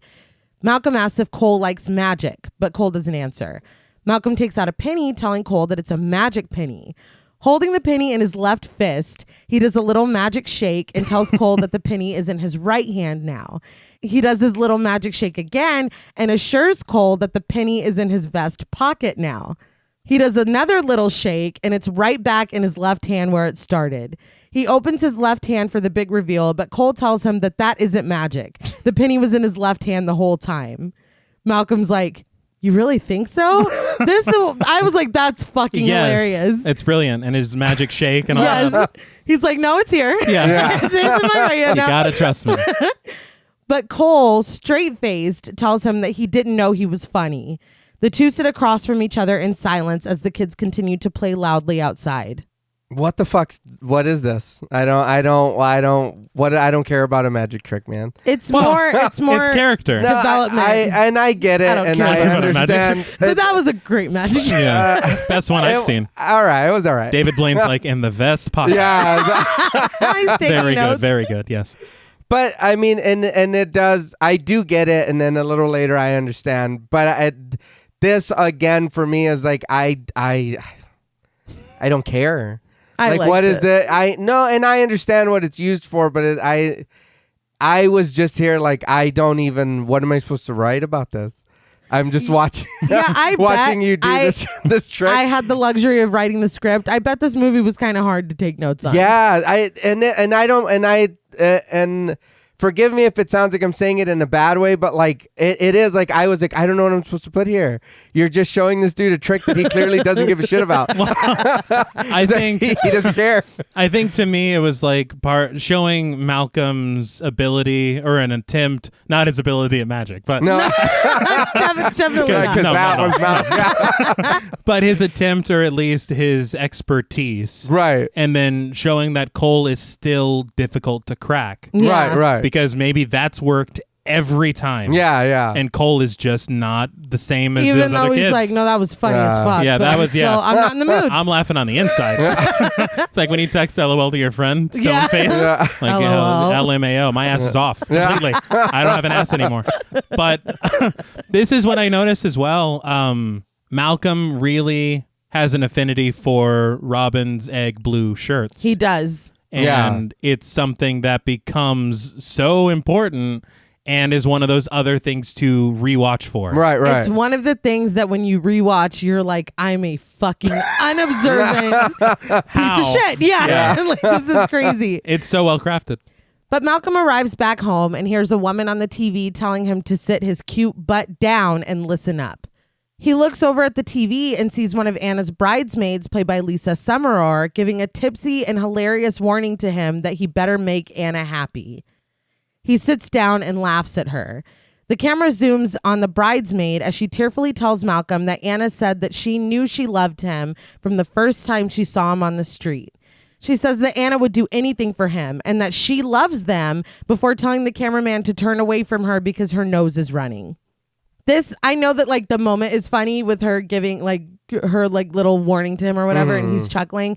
I would be pretty devastated if we're having serious marital problems to the fact that I'm talking to you and you're not even answering me, and then some lemon square bitch comes to the door trying to get you to go to Amish country. Yeah. And then I come home and you're watching our wedding video. Like I would be a ball on the floor. Yeah. He's just laughing at her He's runny like, man, nose. that bitch was funny. She needed a tissue. Yeah. She sure did. Yeah. Yeah, that's fucking sad. Yeah. That's It's terrible. incredibly Yeah. sad. Because you're like, maybe she's going back to the beginning. Yeah. Where did we go wrong? Yeah. Yeah. You got a lot of work to do. But Malcolm continues to watch as the video shows his first dance with Anna as husband and wife. The two look very much in love as they kiss. He goes upstairs to find Anna in the shower. He looks at her reflection in the mirror of the medicine cabinet, but pauses when he sees a prescription bottle for Zoloft, an antidepressant, inside. He goes downstairs, frustrated again when he tries the red knob to his basement office and finds it locked. He searches his pockets again for the keys. In the next scene, Cole is attending a birthday party. He's doing Malcolm's magic penny trick for Bobby, but Bobby tells him that it's stupid. Cole says it's supposed to be funny, but Bobby just doubles down that it's stupid and he wants his penny back. I love that. He's like, you got a penny on you? I got something. I got something great. It's going to blow your mind. I think maybe that's why I was like, man, I don't like that, because it's like you're showing the trick. I get that he did make an impression on him. Yes. But he showed his friend the trick, and the kid's like, I don't give a fuck. Like, that is stupid. Just give me my penny back. It's sad because he's just trying to connect. Yeah. But Cole does return the penny. Yes, he Yes. does. Later, Cole sits alone as he hears his mother thanking the birthday boy's mom, played by Hayden Saunier, for inviting her and Cole because he really doesn't get invited to stuff like this. She says the last time was at Chuck E. Cheese and he just hid in a plastic tunnel the whole time. And things are awkward when the other mom doesn't know what Chuck E. Cheese is.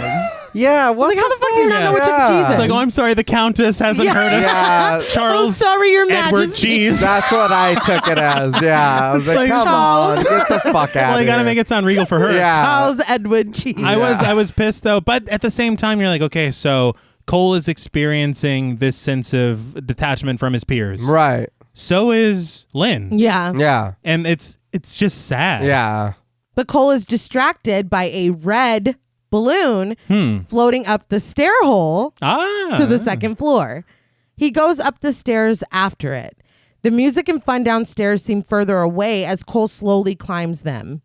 He hears a voice say, "Sir, madam, is someone out there? Open this door, please. I can't breathe. If you can hear me, open this door." The voice grows rougher and more urgent as it promises that he didn't take the master's horse. He screams to open the door or he'll break through it and grab you. At the bottom of the stairs, Tommy brags to the birthday boy, Darren, played by Peter Tambakis, that the star of the commercial always gets his own trailer because he needs a place to think about his character. Oh, my God. Darren humbles his ass by saying that Tommy only had one line in that commercial. But that's when Tommy looks up and notices Cole hesitating at the top of the stairs. I will say I remember being a kid and for the first... Maybe we did see this in theaters. I don't remember. Because I remember a giant fucking screen and being very terrified whenever that voice came through. I remember being scared as fuck. Yeah. Like goosebumps. I don't know if I can handle this. Yeah. Scared. Not the show or but goosebumps. Yeah. Like physical goosebumps. No, none of that. I think it kind of put me in the mind of, I had the same feeling of fear, I guess, in Insidious whenever Reneé is on the baby monitor. Yes. Yeah. Okay. That kind of, it's the same Yes. genre of completely fear. agree. Right.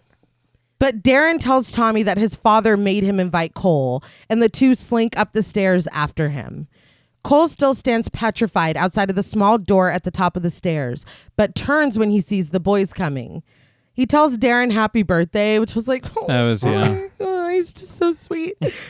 But Tommy asks if there's something Cole wants to see behind the door, and clearly afraid, Cole says no. Tommy says they're putting on a play and asks if Cole wants to be a part of it. Cole reluctantly agrees, but Tommy, in all of his imagination, says that the play is called Locked in the Dungeon. And Darren, with just as much imagination, chimes in that Cole is going to be playing the part of the person locked in the dungeon. The two boys grab Cole and throw him inside. We've seen people credited as worse, so let's be fair. Fair point. Cole screams and bangs against the door, but stops after a moment.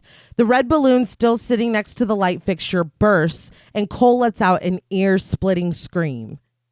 Downstairs, Darren's mom seems to take notice, but turns back to her conversation. Lynn, however, looks upstairs concerned. She heads up, the screaming getting louder the further she gets from the music. She passes Bobby on the stairs, who looks fucking scared, and pushes past Darren and Tommy, who are just standing outside the door staring at it as Cole is fighting for his fucking life inside. Like, they're just looking at it. Cole is sobbing and screaming for help, but Lynn can't get the door open. She asks for a key and tries to yell at Cole, asking if he can hear her. He just continues screaming on the other side. Other mothers come up the stairs, Darren's mother grabbing him protectively and staring at Lynn. Yeah, I was like, bitch! I was pissed. I would have pushed both of them down the steps. Are you fucking kidding, dude? They're like, your punk ass kid. Yeah. Like, you're lucky I didn't sock him in the face when I came up here looking for my son. You know they did it the way they're standing there. Yeah, Clearly. of course they did. They're like, wow, glad that's not my kid. Yeah. But Lynn finally stops pulling at the door and Cole suddenly stops screaming. The lock clicks and she's able to open it up. Inside, there's nothing but Cole in the small compartment, but he has passed out. Lynn cradles her son and we segue to the hospital. I also noticed at that point his very bright red sweater. Yes, yeah. Oh, all right. But at the hospital, Dr. Hill, played by M. Night Shyamalan. Look, you looked over at me like you were expecting a thing. I was. I have nothing to say about this cameo except that it's probably his best one. It might be. I mean, Ray Reddy had his problems. Oh, this isn't Dr. Ray Reddy? No. Dr. Reddy? It's not Dr. Reddy. Ray Reddy had his struggles. I did read that this was like a nod because he has a lot of doctors in his family. All right. And that he hated himself in this.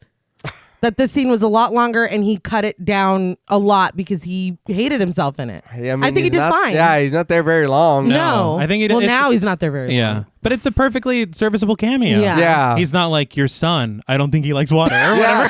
No, yeah, right. You know, so Don't give him a bath. yeah, He's like, it's what? fine. What are you talking about? He's like, I'm working on I've something. never seen them Yeah, near. right. It's like, come on, dude. It's perfectly fine. Yeah. Yeah. Okay. But he tells Lynn that the tests show that Cole didn't have a seizure and he's doing fine. He tells her that Cole can go home tonight after he gets some rest. Lynn fights back tears as she's flooded with relief, but Dr. Hill has more to say. He says that there are cuts and bruises on Cole that are concerning, and this is when we see... I'm sorry. This is when we see that Malcolm is sitting with them and he goes, "Oh man." But it's such an odd moment because you would think that he would say something instead of just reacting. Because he's like, God, I saw those too. I saw it on his wrist, right? What do they call it? The peanut gallery? That's kind of what we heard you earlier say you don't think that she was doing it. He could have defended her. Yeah. He's like, oh man. Damn it. Right. Ooh, they got you. Yeah, like, fuck. Shit. Well, sorry. I can't do anything about that. Yeah. That was really funny. But Lynn says that Cole gets hurt from playing sports. And when Dr. Hill doesn't respond, she asks him if he thinks she hurt her child or that she's a bad mother. Dr. Hill doesn't answer these questions, but he indicates a woman behind them, Mrs. Sloan, played by Ellen Shepard, who is a social worker with some procedural questions to ask her. Here's the thing, though. Are we not going to mention that he just got locked in the closet by two bullies? Are we not going to mention that he doesn't have very many friends at school and having problems? I mean, this isn't coming from home. This is coming from somewhere else. It's a variety of possible sources. Yeah. And also, I mean, the fact of that, I don't know. Maybe they would jump to that conclusion immediately. Maybe it's also because she is lying. He doesn't play sports. No, he doesn't. No, but maybe if she's like, what happened? Oh, we were playing at school and I fell. Like, that's probably what he's telling her. Yeah. Yeah, the kid lies a lot. Lynn's not a liar. No, so she's not. We're not going to do that. No, we love One thing Lynn. you're not going to do is call Lynn Sear a fucking liar. But she asked Dr. Hill what happened to Cole because something physically happened to him and something was very wrong. We cut to Malcolm visiting Cole in his hospital room. He looks very small, bundled up in a blanket on his bed. Malcolm sits on the end of the other bed and asks if Cole's dad used to tell him bedtime stories. Cole doesn't answer. Malcolm starts telling a story for him. Once upon a time, there was a young prince that decided he wanted to go for a drive. So he got a driver and they started driving. He says that they were driving a lot, clearly trying to think of more to say. He says that they drove so much that they fell asleep. Then they woke up and realized that they were still driving because it was a very long drive. I love this so much. It's so funny. It puts me in the mind, this feels like Graham Hess in Signs. Yeah, yes. He would tell a story like he that. absolutely would. But Cole interrupts, putting him out of his misery, and points out that he hasn't told a bedtime story before. Malcolm admits that this is true and takes Cole's criticism that he needs to add some twists. He asks for an example of a twist, and Cole proposes that maybe they could run out of gas. Malcolm starts to get back into his story, but Cole interrupts him again, asking him to tell the story about why he's sad. I do want to point out as well, when it comes to if you're telling a bedtime story about a prince, cars don't usually. Usually horses and knights. Yeah. He's grasping that. He's got to the back of the Lincoln. He's trying. He's doing his best. They That's stopped fair. at the Wawa. It's like, wait, what? We're in Philly. Malcolm asks what makes Cole think that he's sad, and Cole says that his eyes told him. Malcolm says that he's not supposed to talk about stuff like that, and this makes Cole turn away from him and exhale deeply. Giving in, Malcolm tells a story about a person named Malcolm who worked with children and loved his job more than anything else. One night, Malcolm found out that he made a mistake with one of the children, and he couldn't help him, and he can't stop thinking about it. Things have been different ever since then, and Malcolm isn't the same person that he used to be. And Malcolm's wife doesn't like this new Malcolm. They're like strangers, and they barely speak at all anymore. He has Cole's attention again and says that one day Malcolm met a wonderful little boy that reminds him a lot of that other little boy. Malcolm wants to help this new boy because it kind of feels like if he helps him, he's helping that other boy too. Cole asks how the story ends, and Malcolm admits that he doesn't know.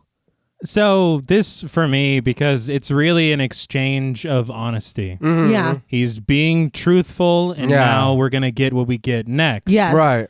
M. Night had talked about people seeing this movie as a certain thing that we'll get to in just a second. Okay. But really, this movie is about communication. Right. 100%. That's the major theme. Malcolm trying to communicate with his wife. Right. Malcolm and Cole trying to communicate together. Mm-hmm. Cole Cole and his communicating mom. with his mother. Yeah. Right. As well as a few other things we'll talk about soon. Yeah. And so tying it to such a universal idea Right. also gives it this staying power. A producer was talking about how if you attach an idea to something universal, that thing will really never die. Right. I mean, that's true. Like we had talked about May and really the core of that film being so much about loneliness. Yes. That like we all talked about that movie doesn't really age. No, Yeah. because It- that's a thing that never... Exactly. Yeah. Unfortunately. Yeah. Yeah. But Cole takes a deep breath and tells Malcolm that he wants to tell him his secret now.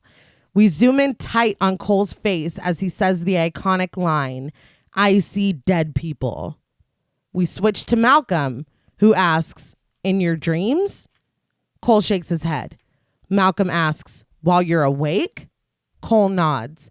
Malcolm asks if the dead people are in graves or coffins, but Cole says they're walking around like regular people. They don't see each other. They only see what they want to see. They don't even know that they're dead. Malcolm asks how often Cole sees them, and Cole says, all the time. They're everywhere. He asks if Malcolm will tell anyone his secret, and Malcolm promises that he won't. Cole asks if he'll stay here until he falls asleep, and Malcolm says that he will. With a pained expression on his face, Cole turns away and tries to fall asleep. So what's the secret? You're like, yes, we all see Yeah, dead people. yeah. Everybody. Come on. You're also a human. Yeah. This is the point where I feel like from this point forward, we're in a completely different film. Yes. Yeah. The veil is lifted and we really see what we're working with here. And me and you, T, had talked about it before we started recording. And I feel like after watching the movie and then knowing it and whatever, from here it's like, oh, okay. You had made a comment and said that it was like, nah, I don't think so about the scene. But I will say also, yes, this is a different movie from this point on. And I didn't realize it until me and you had talked earlier. And then I was like, oh, okay. I did realize that. And that's what stood out to me. Okay. But we will talk about Later. it later. Yes, Yes. absolutely. I did want to talk about that line. yeah. There is no way on the planet Earth, and Haley Joel Osment said this in an interview, that they thought that line would become as iconic as it did. Really? Yeah. They And said it it's a line in the film. It's an explanation of what he's been going through. Yeah. But it is, bar none, one of the most quoted, parodied. Oh, yeah. I feel like if somebody told you that, that's probably something that's going to stick out no matter I would remember Yeah, what. that's true. They should have been like, no, this line Yeah. is going to fuck everybody No, up. I think the penny thing is where it's at. Yeah. Later on the street, Malcolm admits to his tape recorder that Cole's pathology is more severe than he had assessed. He says that Cole is suffering from visual hallucinations and paranoia, equating it to a school-aged schizophrenia. He surmises that medication or hospitalization may be necessary. He switches off his tape recorder and sighs deeply, admitting that he is not helping Cole. Later that night, Lynn carries Cole into the house asleep over her shoulder. She carries him to bed, and as she's folding up the sweater, the red sweater, that he wore to the party, she notices holes scratched into it. She looks at the shirt that he's still wearing and finds the fabric scratched on the back of that too. She pulls up his shirt while he's sleeping to reveal scratches on Cole's skin. She sobs quietly. We cut to her on the phone with one of the kids' parents. She introduces herself as Cole's mom and says that she'd like to talk to them about their son and his friends keeping their goddamn hands off of her son. So we're able to roll up on them now. Apparently. Beat them up, right? 1,000%. I love her so much. Yes, and whether the kids did this particular injury or not, we can still fuck those kids. Yeah, all right. They've been. As the old proverb Yeah, says, all right. fuck them kids. Yeah. They're mean. They are. We get it. Yeah. That night, the house is dark and still, except for Cole, who stands fearfully in the doorway of his room, clearly needing to pee. He gathers up his courage before waddling down the hallway and into the bathroom using the toilet. We see when he's turned away from us to pee that there are scratches on his undershirt too. Yeah. On his little tank top. Yeah. But as he pees, the temperature in the house plummets toward 50. Someone in a pink robe walks past the bathroom, and Cole turns in the direction of the door, exhaling a cloud into the cold air.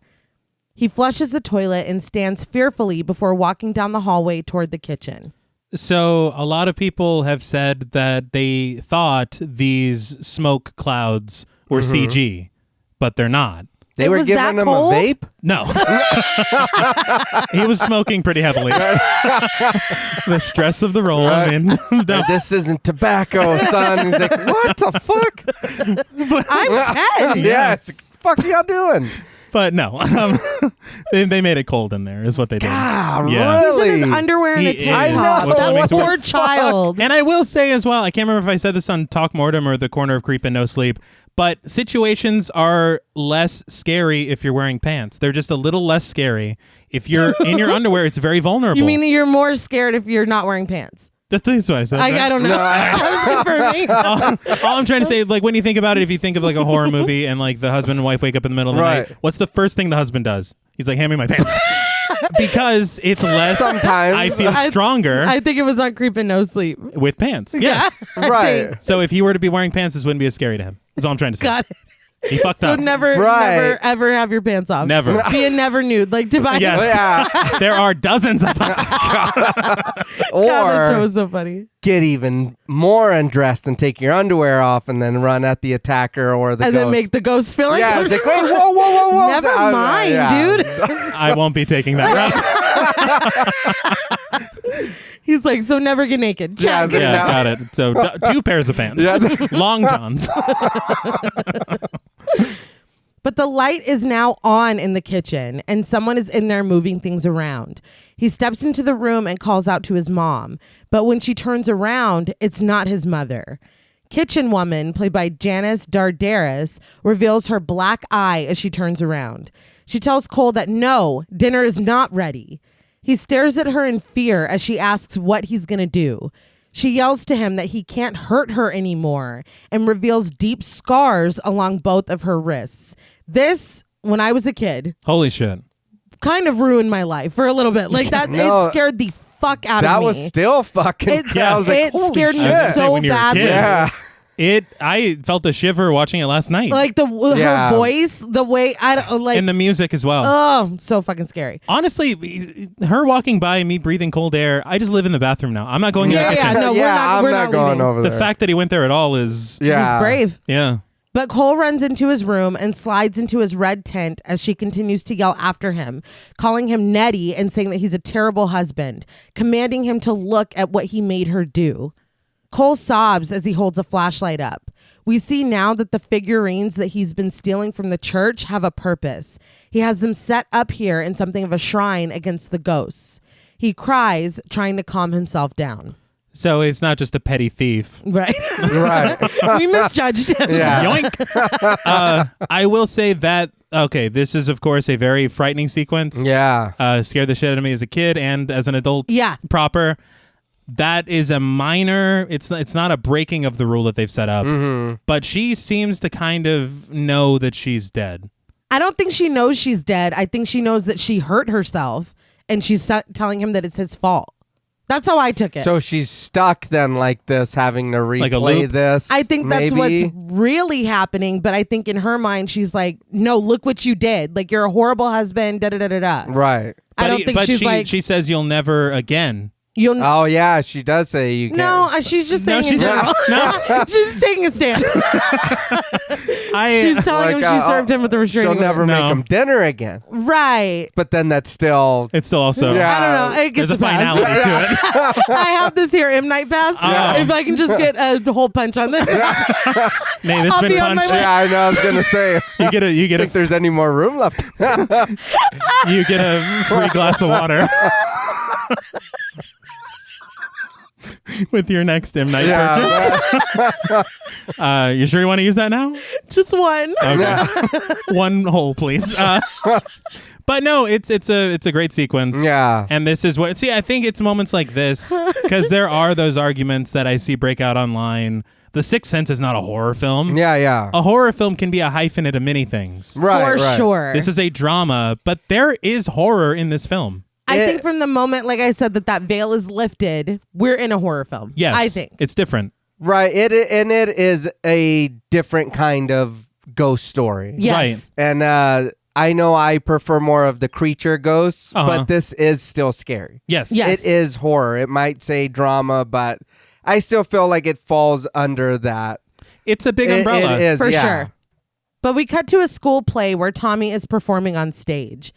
The parents all dutifully take out their camcorders to capture the moment, but Malcolm sits alone, smiling at the performance. Afterwards, Cole asks him if he thought the play sucked big time because Tommy said that it did.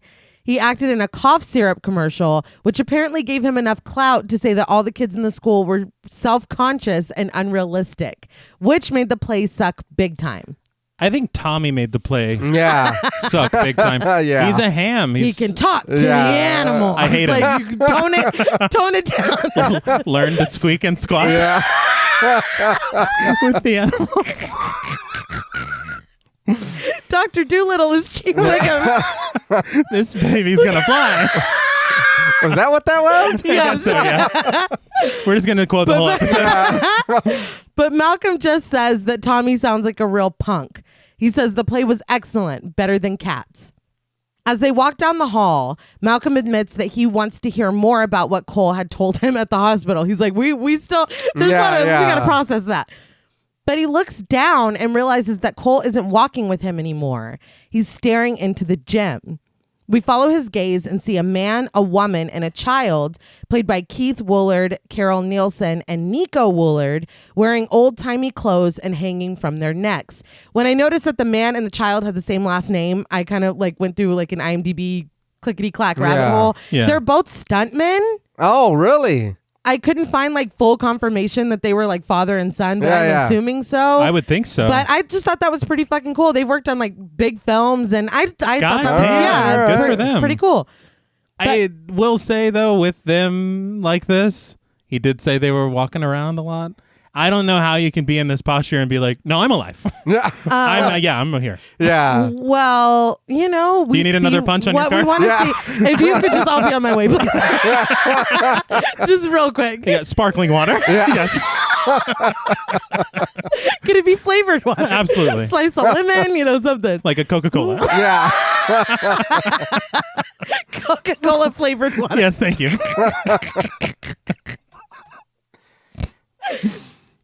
I will say though, I mean, it is a very frightening visual. Yeah. So I don't want to take away from that. Right. I just feel like the rules that he set up. But we're seeing through Cole's eyes. So they're probably fine. So how are they seeing themselves? Yeah? I mean, if they don't know that they're dead, maybe, we don't. Okay. Did you punch this yet or no? I am parched. Oh, okay. All right. I will say I will allow that. Yeah, maybe. Okay. I'll allow that. M. Night, listen, Yeah. I got you. But Malcolm asks if something's up there and he can't see anything. He kneels down to Cole's level and Cole whispers at him to be real still. He says that sometimes you feel it inside, like you're falling down really fast, but you're just standing still. It's the prickly things on the back of your neck and when the tiny hairs on your arms stand up. That's them. When they get mad, it gets cold. Malcolm looks back toward the gym and says again that he doesn't see anything. He asks if Cole's sure, and Cole only asks him to please make them leave. Malcolm promises that he's working on it. What about when my nipples get hard in the cold? What does that mean? That's them. That's a sexy That's ghost. them? Oh, all right. I think this honestly clears up one thing that a lot of people might have a complaint about. If you listen to that line, it gets cold when they're angry. All right. Oh, because people say because it's not cold all the Yeah, time. yeah. Exactly. And so that kind of answers that question. Okay. Yeah, because that lady in the kitchen, she wasn't She was happy. pissed. Yeah, No. she wasn't happy. But later, Lynn leaves the store with Cole sitting in a grocery cart. She runs with the cart, making Cole smile and hold out his arms. She stops when they get to the car, and the two giggle at each other. That is very, I know it seems like extra. That's very necessary. Yeah. Because this seems like a film about the saddest kid alive. Literally. Yeah. And so it's it's like, no, he nice. does have moments. Yes. He can smile. Yeah. I appreciated that. But back at their house, we see Tommy waking up his fictional parents in the cough syrup commercial.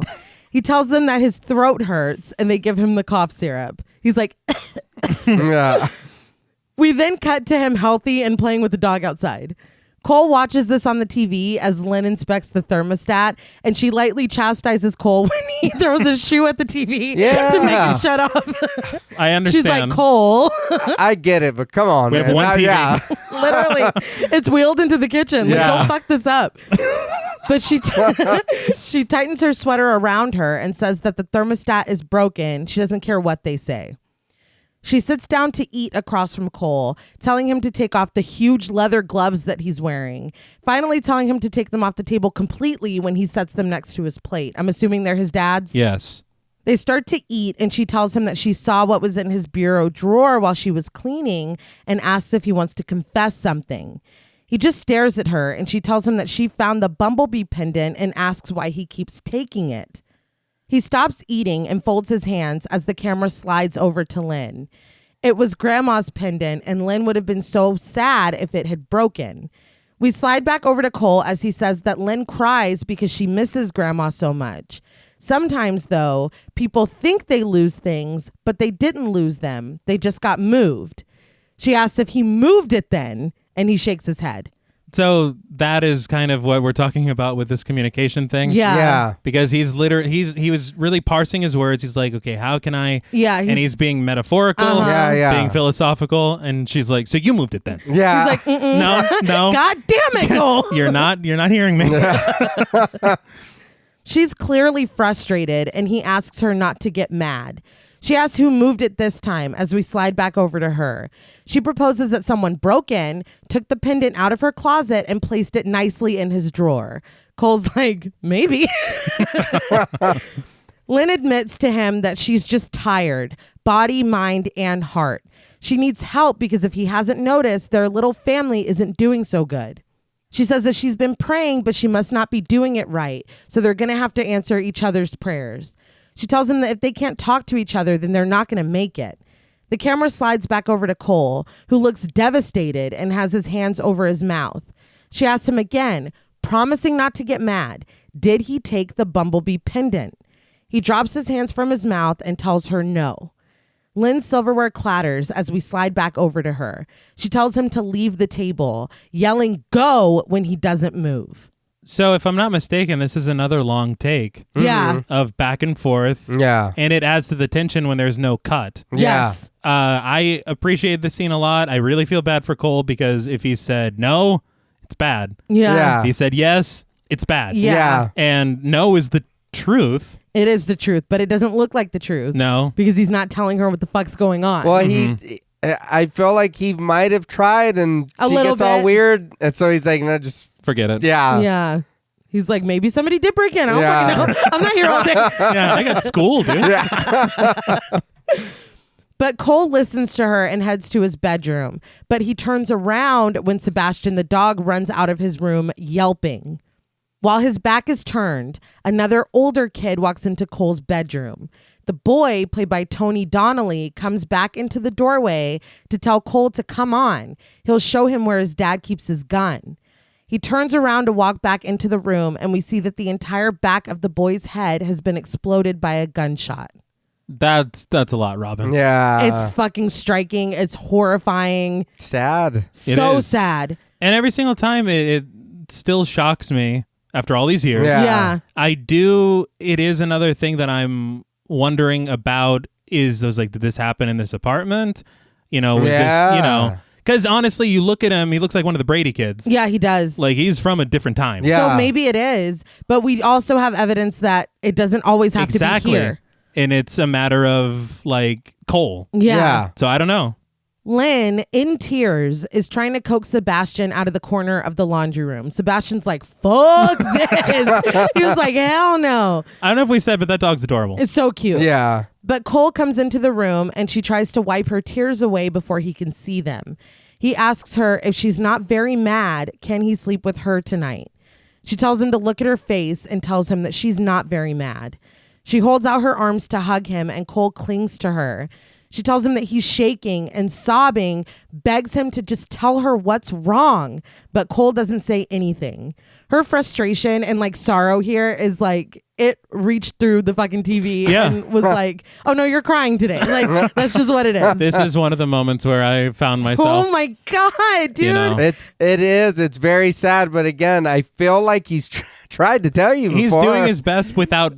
But it's like, no, you need to spell it out. Like, we need to sit down at the table and you be like, look, just like you told Dr. Crow. Yeah. I see dead people. Just say it like up, that. Flat out. Rip the Band-Aid off and then we'll unpack it through there. You know, you there. said that people have, or whatever, like a direct line to your funny bone. Yeah. Toni Collette, whatever the sad bone. Yeah, the saddy bone. Yeah. She just, I don't know, something about, because Hereditary. She's great at what she does. Well, yeah. That's maybe that's it. No shit. Maybe that's all it is.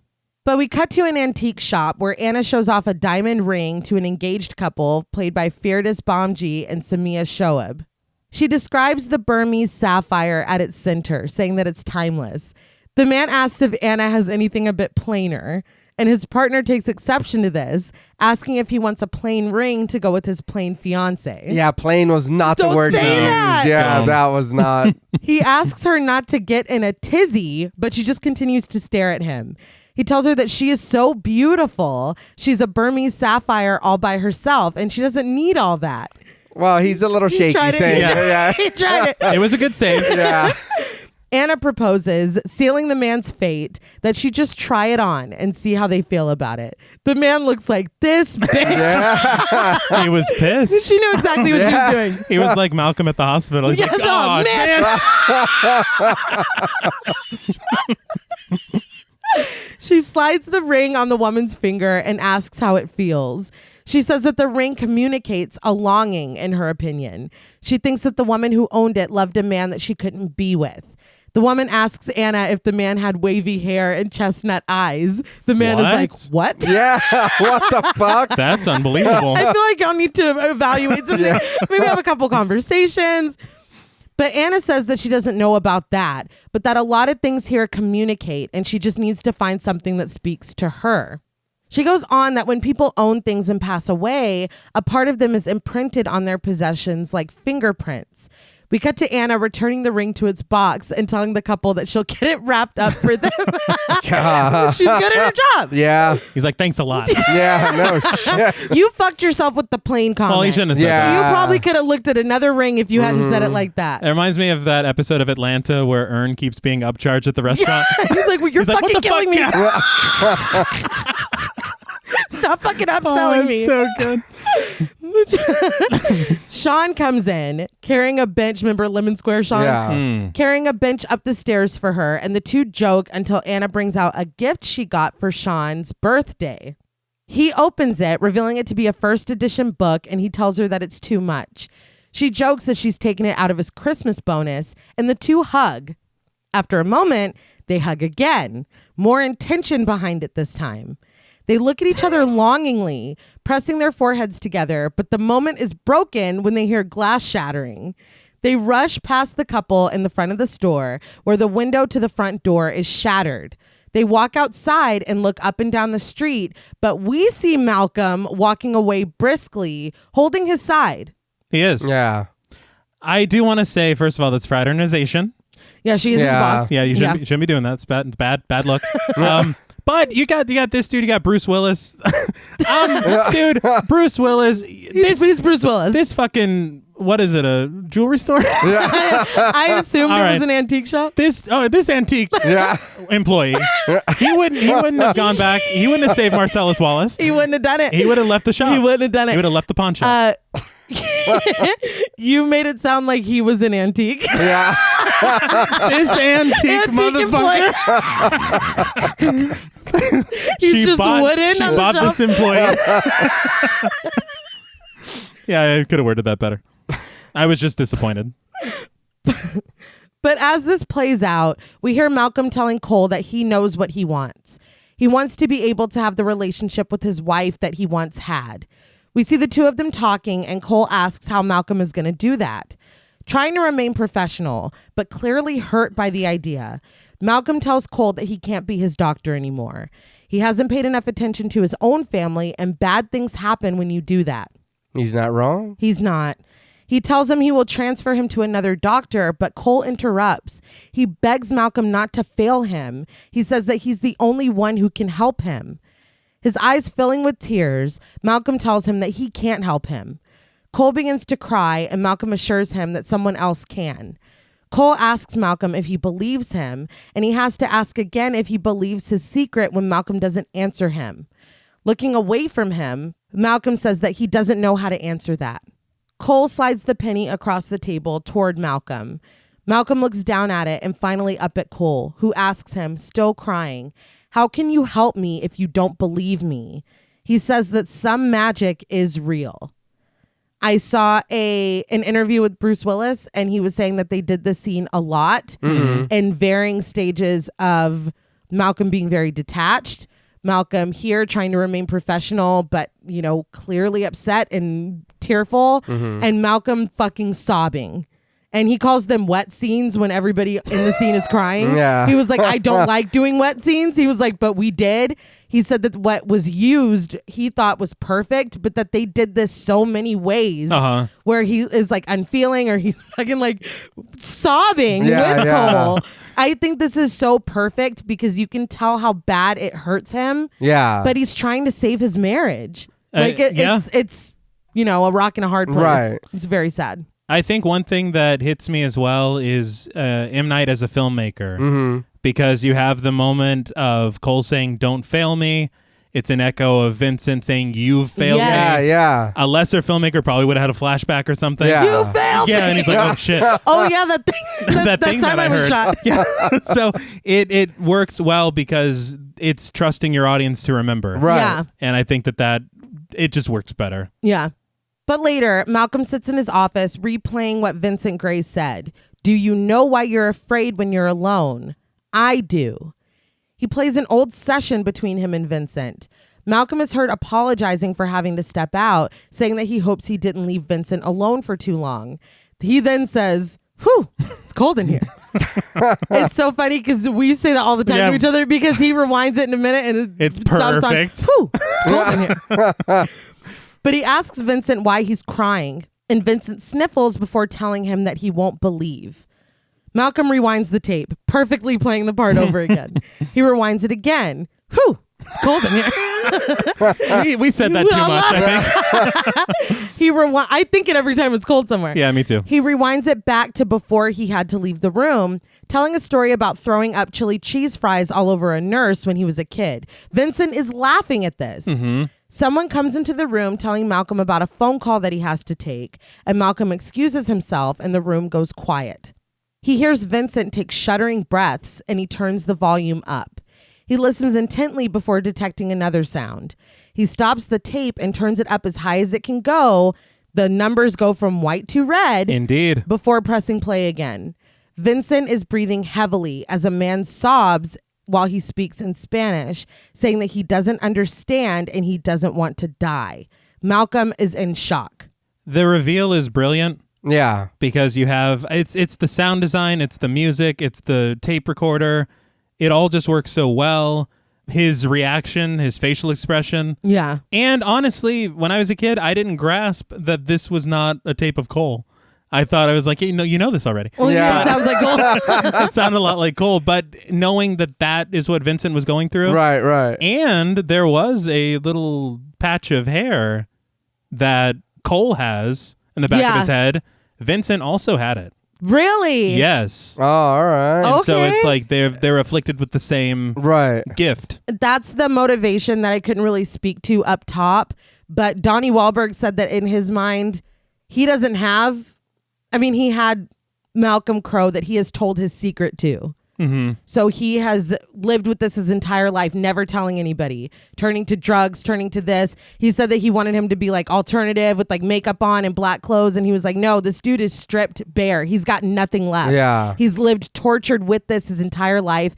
He said that he went out on the street to run lines with a friend of his and he was going to be Vincent Gray and his friend was going to be, Vincent's friend. Yeah. And so they're rehearsing and he's like, this guy doesn't have any friends. He was like, this is all wrong. Yeah. So he's like, I spent the night in some bushes. Oh, wow. He's wandering up and What down the the street. fuck? Yeah. He put himself in this mindset of this tortured person living this life of deprivation. And he's like, and I look up and I've lost 5 pounds. I've lost 10 pounds. I've lost Jesus. 20 pounds. Fuck. The weight loss was not on purpose. That was him going so deep into this man who has been tortured with this his entire life, never unburdening himself, never telling anyone, turning to various outlets to try to cope with it, but he can't get past it. He went method. I mean, he fucking, and to be, how long is he on screen?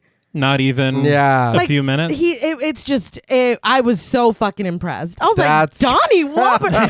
Okay, That's Donnie a lot, Wahlberg. man. But you look at him in this, you look at him in Dreamcatcher. Yeah. This dude takes his shit very seriously. Yeah. You look at him in Dead Silence. Yeah. He was really shaving his face. He does his best, man. I think that honestly, if he were to have phoned in that performance, the punch wouldn't have been there. Yeah. I'm not saying that you need to lose 43 fucking pounds. No. But he did what he felt he needed to do, and his performance was better for everything he did. Yeah. He's really, unrecognizable. It's crazy. My only thing is the ghost is kind of loud. You would have heard that. You didn't need to turn that all the way up to 10. Well, it's like you would have heard that It shit was before. regular volume. Yes. There's a big jump on that player from 5 to 10. Yes. Really? Yeah. But it does work good. I was like, okay. I was like, oh shit. We got a ghost. Yeah. But yeah, you didn't need to do all That's that. the one Ghost was thing. loud. He was talking at normal volume. Like, It's just so sad to me because they were laughing about throwing up cheese fries and shit, and then the ghost is like, I don't want to die. He's Yeah. like, fuck, God damn dude. it. Like I had a moment of peace. And now you're back. yeah. I did also want to say there is an exterior shot of the house, the crow's house, crow's nest, if Crow's you will. house. On the second watch for this episode, it's entirely red brick. oh, all right. Oh, I'm sure that doesn't mean anything. Yeah, probably not. But Malcolm goes to the church where Cole is up on the second floor looking down on him. He's like, to me, these were like lines that a villain would deliver. Yeah. I literally wrote, I said, why is Cole acting like an evil genius? Because he goes, have you been running around? Do you feel better?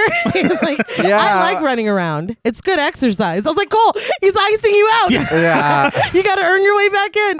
Hannibal Lecter over here. Yes. But he offers Malcolm to play soldiers with him. Malcolm says maybe later. Cole's like, something happened, didn't it? And Malcolm nods.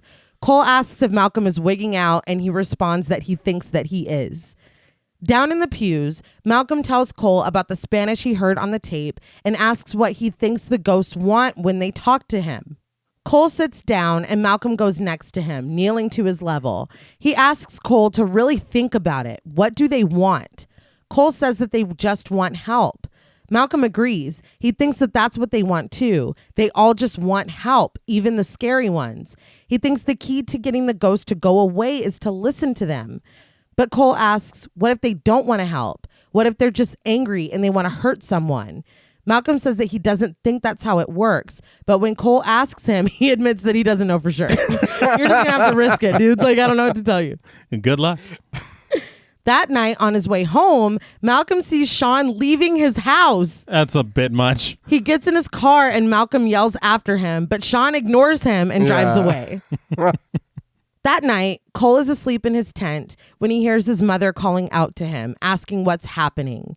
He runs to her room where she is in the full throes of a nightmare, writhing around and talking in her sleep. She says that if someone is hurting Cole, she'll kick their ass and just pleads to know what's going on. Cole strokes his mother's hair and face until she finally calms down, and he whispers at her to sleep now. So on whatever state of consciousness, she's just a badass. Oh, yeah. She's Even a in her fucking dreams, boss. like, I Yeah, will full fuck them up. volume. I will whoop your ass. Yeah, she was yelling. Yeah. Yeah. We heard her in Yeah. his room. Yeah.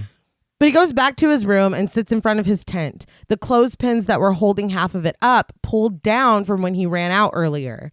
He hears something behind him, and he panics and frantically clips the tent back together, his breath visible in the air again. He goes inside and turns on his flashlight, breathing heavily. Suddenly, the clothespins start opening on the roof of his tent. We follow them down the line until we see a girl, Kira Collins, played by Misha Barton. Yeah. Surprises me every time. I know. She's sitting in the corner of the tent, sobbing as vomit spills from her mouth. I remember being so grossed out at that as a kid. Yeah. I didn't really grasp the importance or how serious it was. Oh, yeah. Yeah. What it implies later. Mhm. I did want to point out whenever he is coming back to the tent, there's like a Dutch angle down the hall. Yeah. And you're like, something's off. You Yes. know something fucking Yes. nuts is about to Yeah. happen. And they deliver. Oh, yeah. It did make me laugh, though, because I had mentioned working on this script at the Discord. Uh-huh. And our friend Jace OKC was like, why is Marissa Cooper all the way in Philly underneath that bed? He's all, she stays messy. Not wrong. Oh, yeah. I was like, really? Get it together. But that killed me. But Cole runs away, abandoning his tent, which collapses over the shape of Kira. He hides in the living room, terrified, but gathers his bravery to go back into his bedroom. He slowly approaches the figure of the girl beneath the blanket of his tent. He pulls the red blanket aside, and she's sitting there.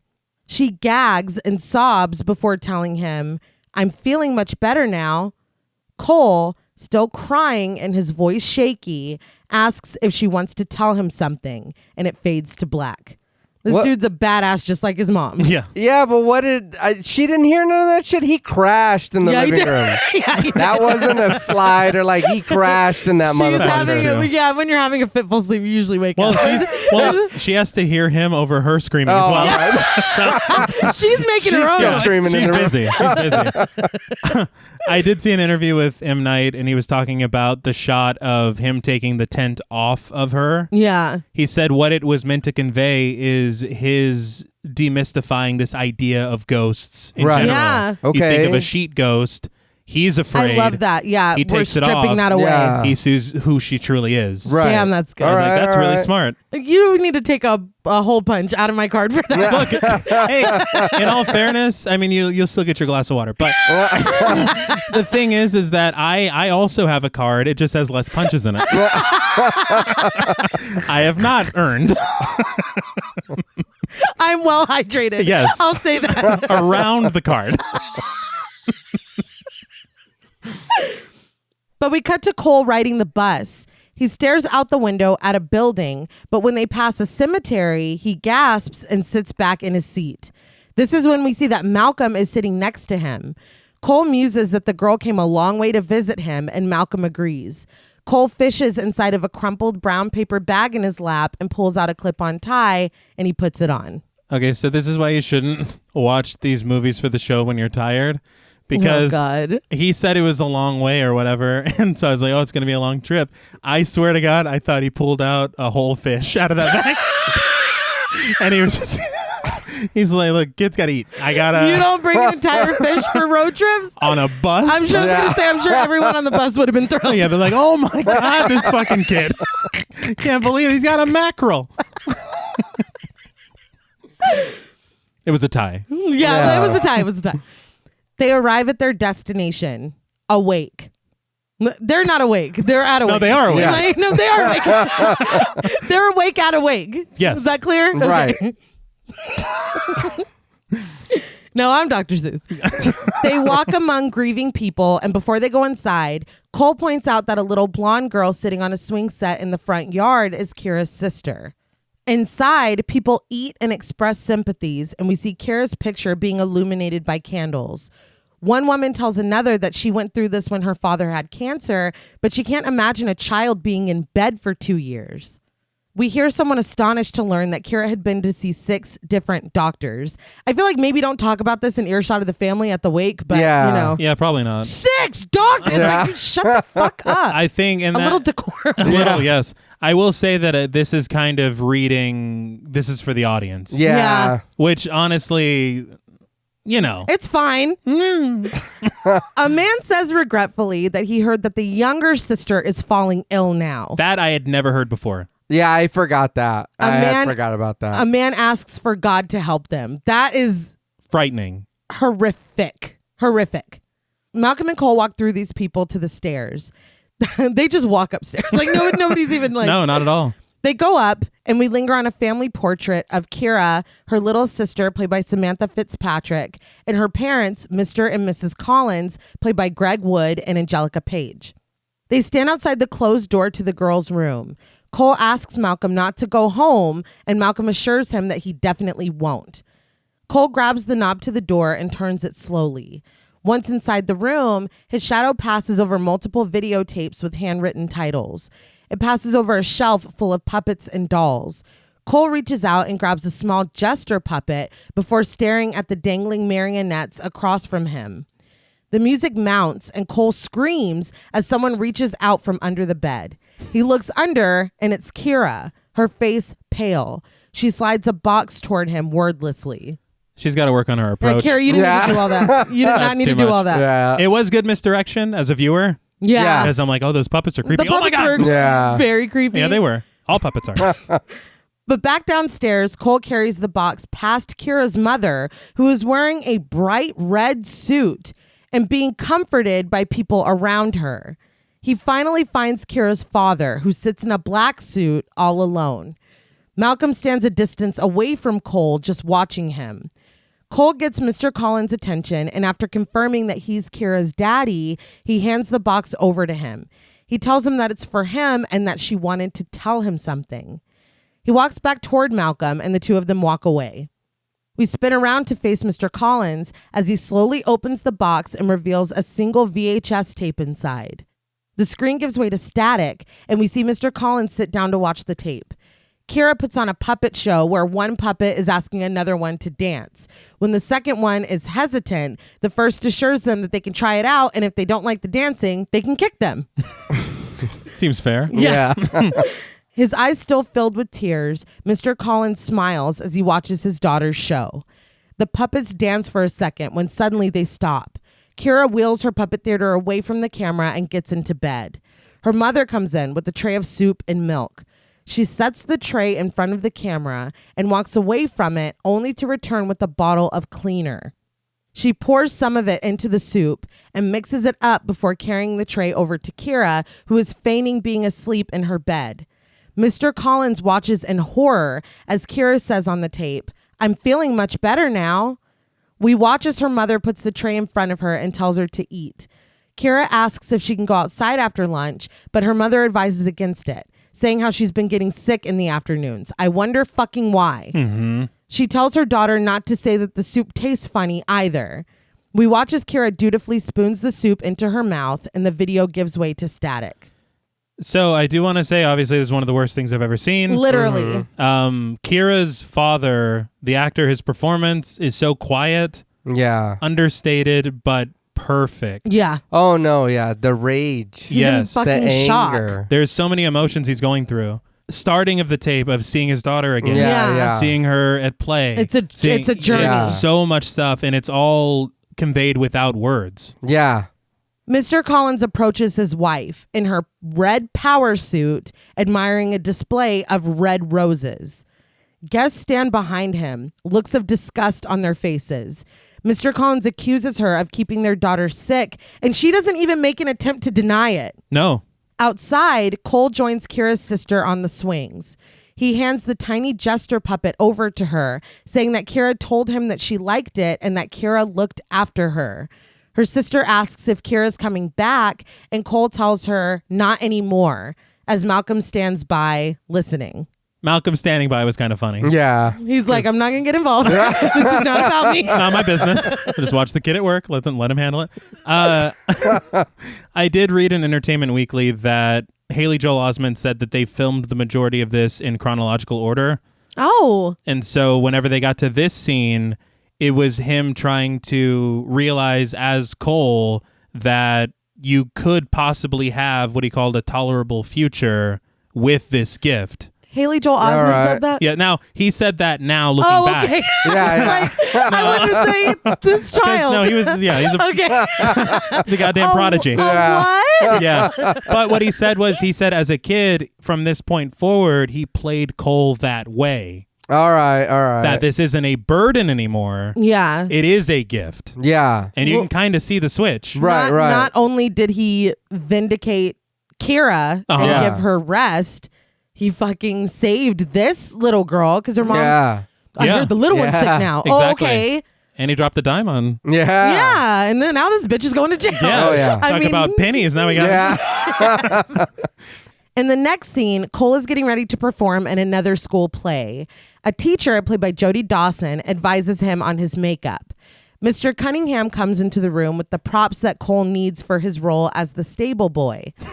I gotta say very quickly, Mr. Cunningham is a better man than me, because if Cole comes to audition, I'm like, yeah, we're looking for something else for the stable boy. No, I feel Next. I feel like you want to be the stable boy. That's fine.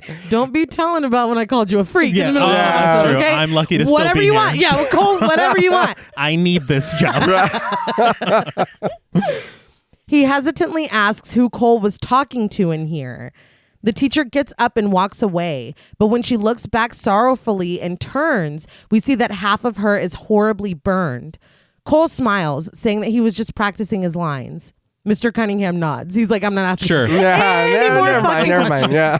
It's like Twilight Zone. It's like, it's good. Cole did that. Yeah. It's very good. As they climb the stairs to the theater, Cole thanks Mr. Cunningham for getting him the part in the play.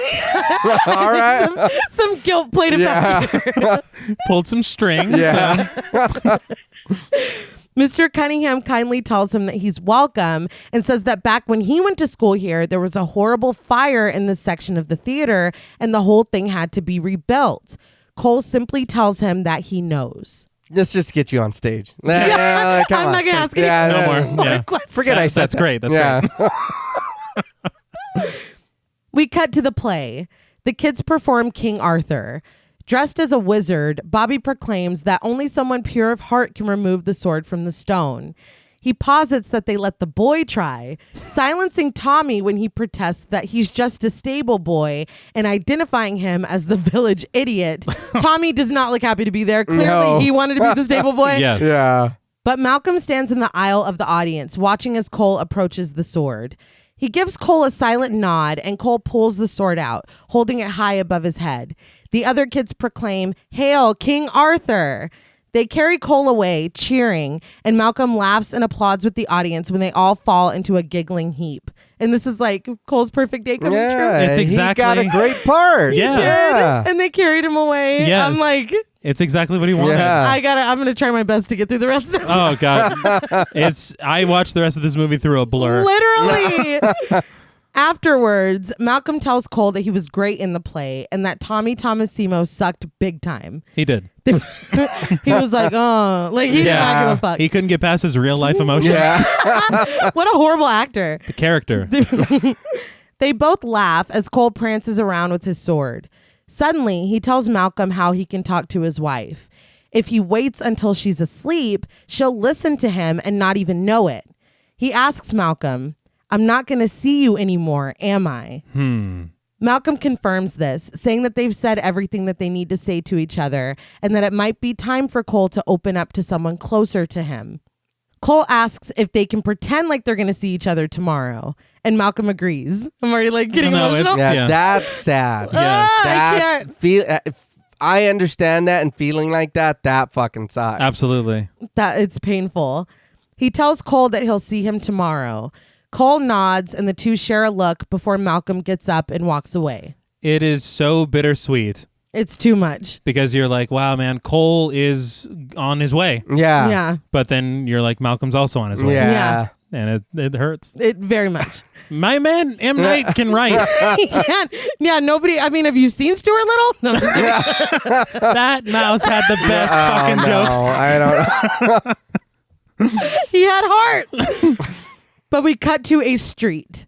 There's been an accident and traffic is backed up because of it. I need to say very quickly, this is ingrained in my brain. This scene begins with a flare cracking open. Yes. Yeah. It's Pavlovian. Yes. Because the second You're I was already like, oh crying. shit, Here we go. I'm fucked. We travel down the line of cars until we get to Lynn and Cole sitting in theirs. Lynn says that she hopes that no one got hurt before pointing out that Cole has been very quiet. She assumes that he's mad that she missed the play, but she says that she would have given anything to have been there. She just has 2 jobs that she needs to keep.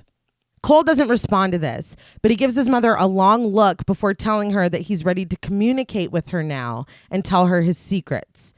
He says, you know that accident up there? A lady got hurt and she died. Lynn peers into the traffic in front of them, asking if Cole can see her. He says that he can, and she asks where, still leaning forward and trying to see the accident. Cole says, standing next to my window. Lynn stops looking forward and turns to Cole. She glances out his window and tells him that he's scaring her. This is when we see the woman, played by Marilyn Shinnok, indeed standing outside of Cole's window, bloody despite the helmet on her head. She walks away. Cole admits that they scare him too sometimes. Lynn asks, they? Cole puts it plainly, ghosts. Lynn asks him point blank if he sees ghosts, and he nods. He says that they want them to do things for them. Lynn asks if they talk to him, and Cole nods. He says that the ghosts are the ones that used to hurt him. This would scare me so bad to hear. Yeah. Until Yeah, we're about to get into it. He asks what she's thinking, if she thinks he's a freak. Once again, she tells him to look at her face and says that she would never, ever think that about him. She asks if he's got it, and he says that he does. She asks him to just let her think for a minute. Instead of doing that, he says that Grandma says hi. That's when I think it begins. I can't. It begins. Yeah. During Train to Busan, I had to take a cry break, and I'm trying to not have to take a cry break this time. Lynn looks at him astonished. He says that Grandma is sorry for taking the bumblebee pendant. She just really likes it. He says that Grandma visits him sometimes. Lynn tells him that that's very wrong because Grandma is gone. He tries to tell her something, and she quietly asks him to stop, but he continues. His grandma wanted him to tell her that she saw her dance. And it's gone. I can't. Yeah, it's gone. This hits home with Lynn. Cole explains that when Lynn was little, she had a fight with her mom right before her dance recital. Lynn fights back tears as Cole continues that she thought her mom didn't come to see her dance, but she did. She hid in the back so that she wouldn't see, but she said that Lynn danced like an angel. She also said that Lynn went to her grave and asked her a question. The answer is every day. I did have to take a little break. Cole asks what the question was. Lynn and I are both full on sobbing now. Yes. She composes herself enough to tell him that the question was, do I make her proud? Cole is crying now too, and the two embrace each other, sobbing and finally open and on the same page. Well, I know she was scared and she wanted him to stop, but it's good that he kept going. Absolutely. Well, and Because she needed to hear that to prove that he's not lying. Exactly. And he's not mentally ill. Yeah. He's not imagining this. Like, that's something he couldn't possibly know. That would be rough, but I would be like, thank you. Thank you for continuing to communicate. Yeah. Even when she told him to stop. Yeah. You're retelling I'm having to fight. Yeah. I can't deal with it. I think the thing is that it's not only is it a universal thing to want to make your parents proud. Right. Yeah.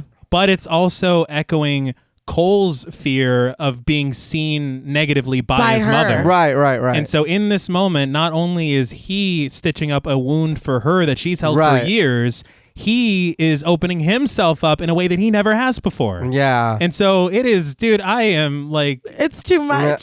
I'm a puddle at this point. And then you realize there's one more scene. There's more. And it's There's like, more. how dare you? I feel like Timothy from Identity. Stop. He can't take anymore. A bitch can't take anymore. It is. It's far too much. I can't. I do. You got to call out the performances. No, yeah. My God. Yeah. And this, I feel like it was shot outside. Yeah. Like, legitimately. Right, Yeah. right. The second that Cole, I believe, says about the accident, Right. clouds cover the sun. And it's like, it's like, this was meant to be fucking It was meant to be this take, this moment. It's perfect. And they weren't sure. I saw a ton of interviews. Oh, my God. Because they went through this so many times. Yeah. They didn't know if they had it. They had did. it. Yeah. Again, I had posted about working on the script, and Anthony Jerome was like, the scene in the car, I can't. Yes. I was like, it's so... You can't.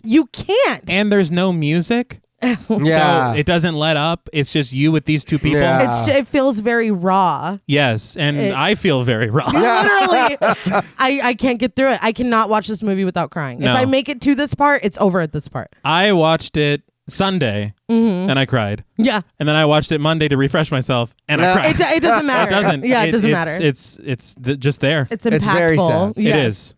Malcolm arrives home to find Anna asleep in the chair in the living room. She's watching their wedding video again.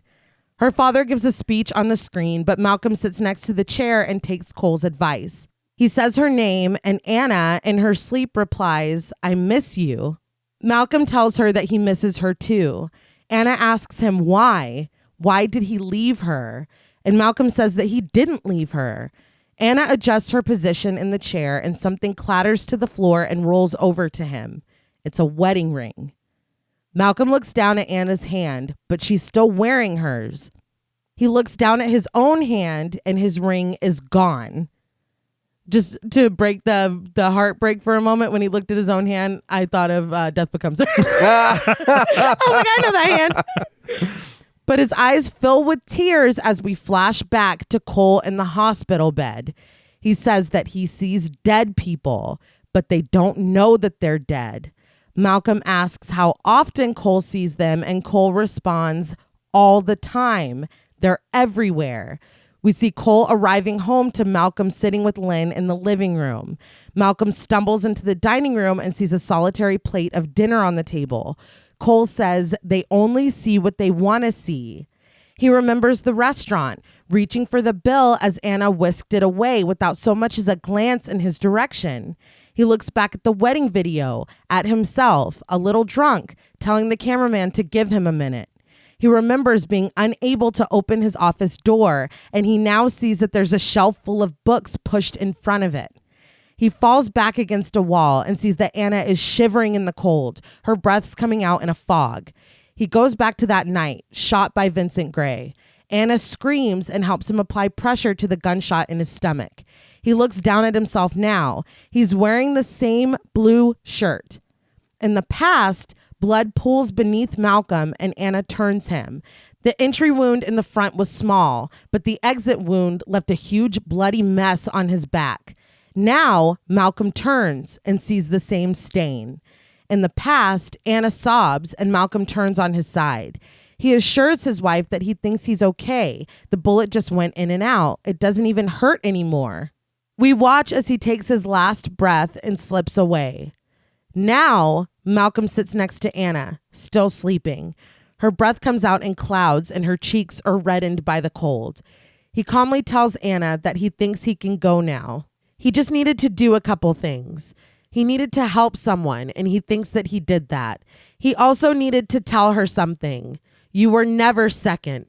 Ever. He tells his wife that he loves her, and we watch her receive it. That hit me so hard. Oh my God. I'm like struggling right now. Very sad. Yeah. He tells her to sleep now and that everything will be different in the morning. He's like, but I still don't want you with that dude. Yeah.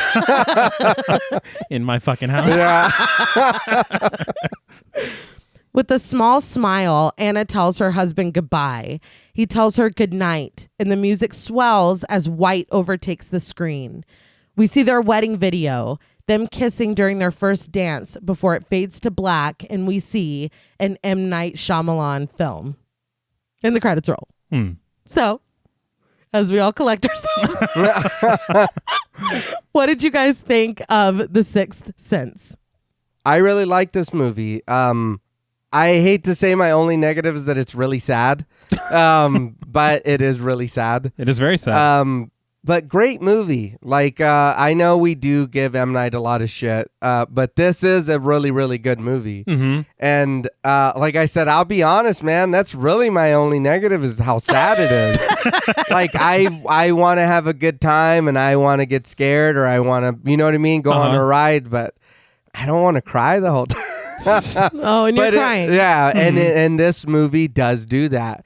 And not saying that it makes it a bad movie, but goddamn, the movies, I mean, it makes you feel some stuff.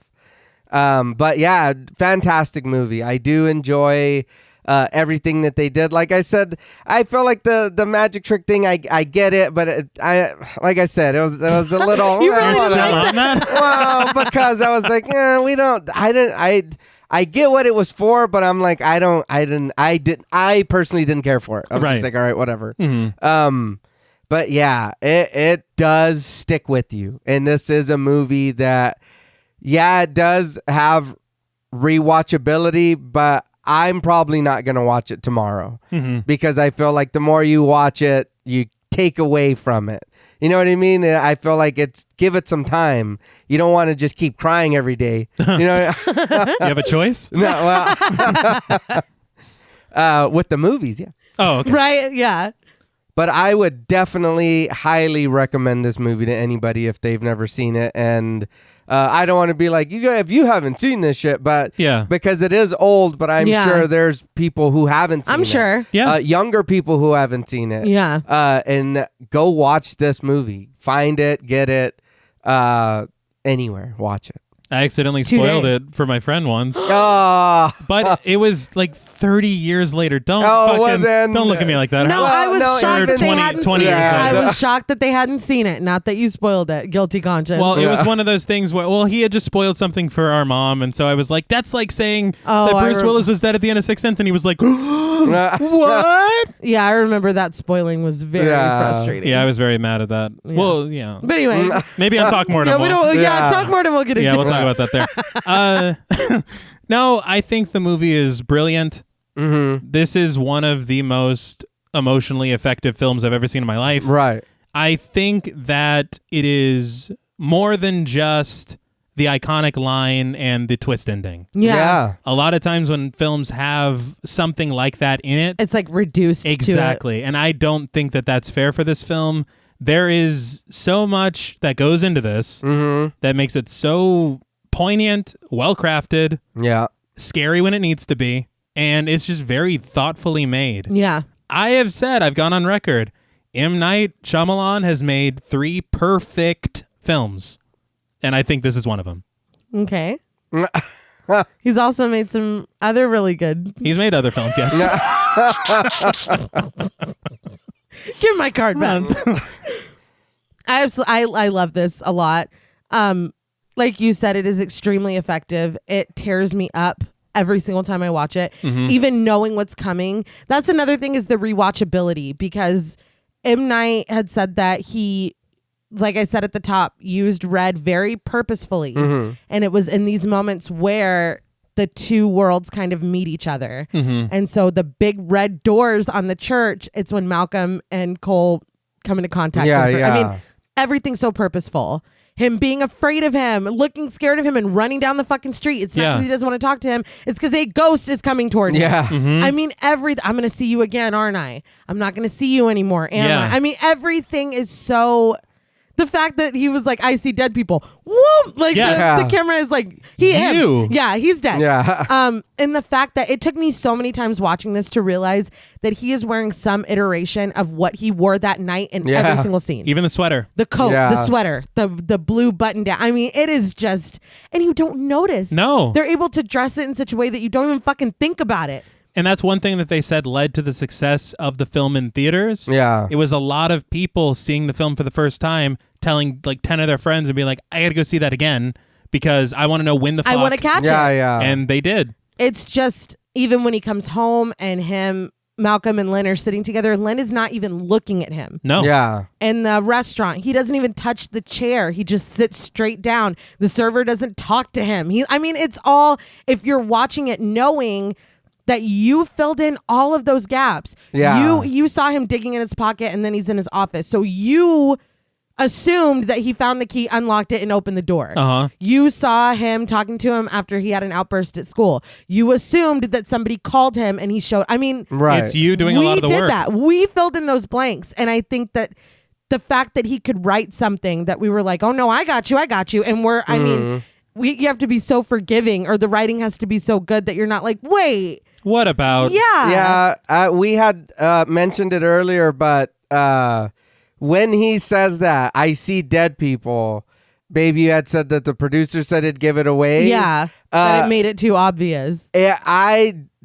you saying that, when I watched it for the show, I was like, it's right there. You were like, that's- God I was like, it's damn fucking it. right Yep. there the whole time. Yeah. I think that's the thing about the rewatch, because the first time everything goes by you. Yeah. And the second time you're like, how did I not? Well, No, because yeah. he just said Yeah. something huge, and we're seeing his reaction. Of to course. that. Yeah. Yeah. So I mean, it's masterful. Malcolm's like, when? He's like, right now. Yeah.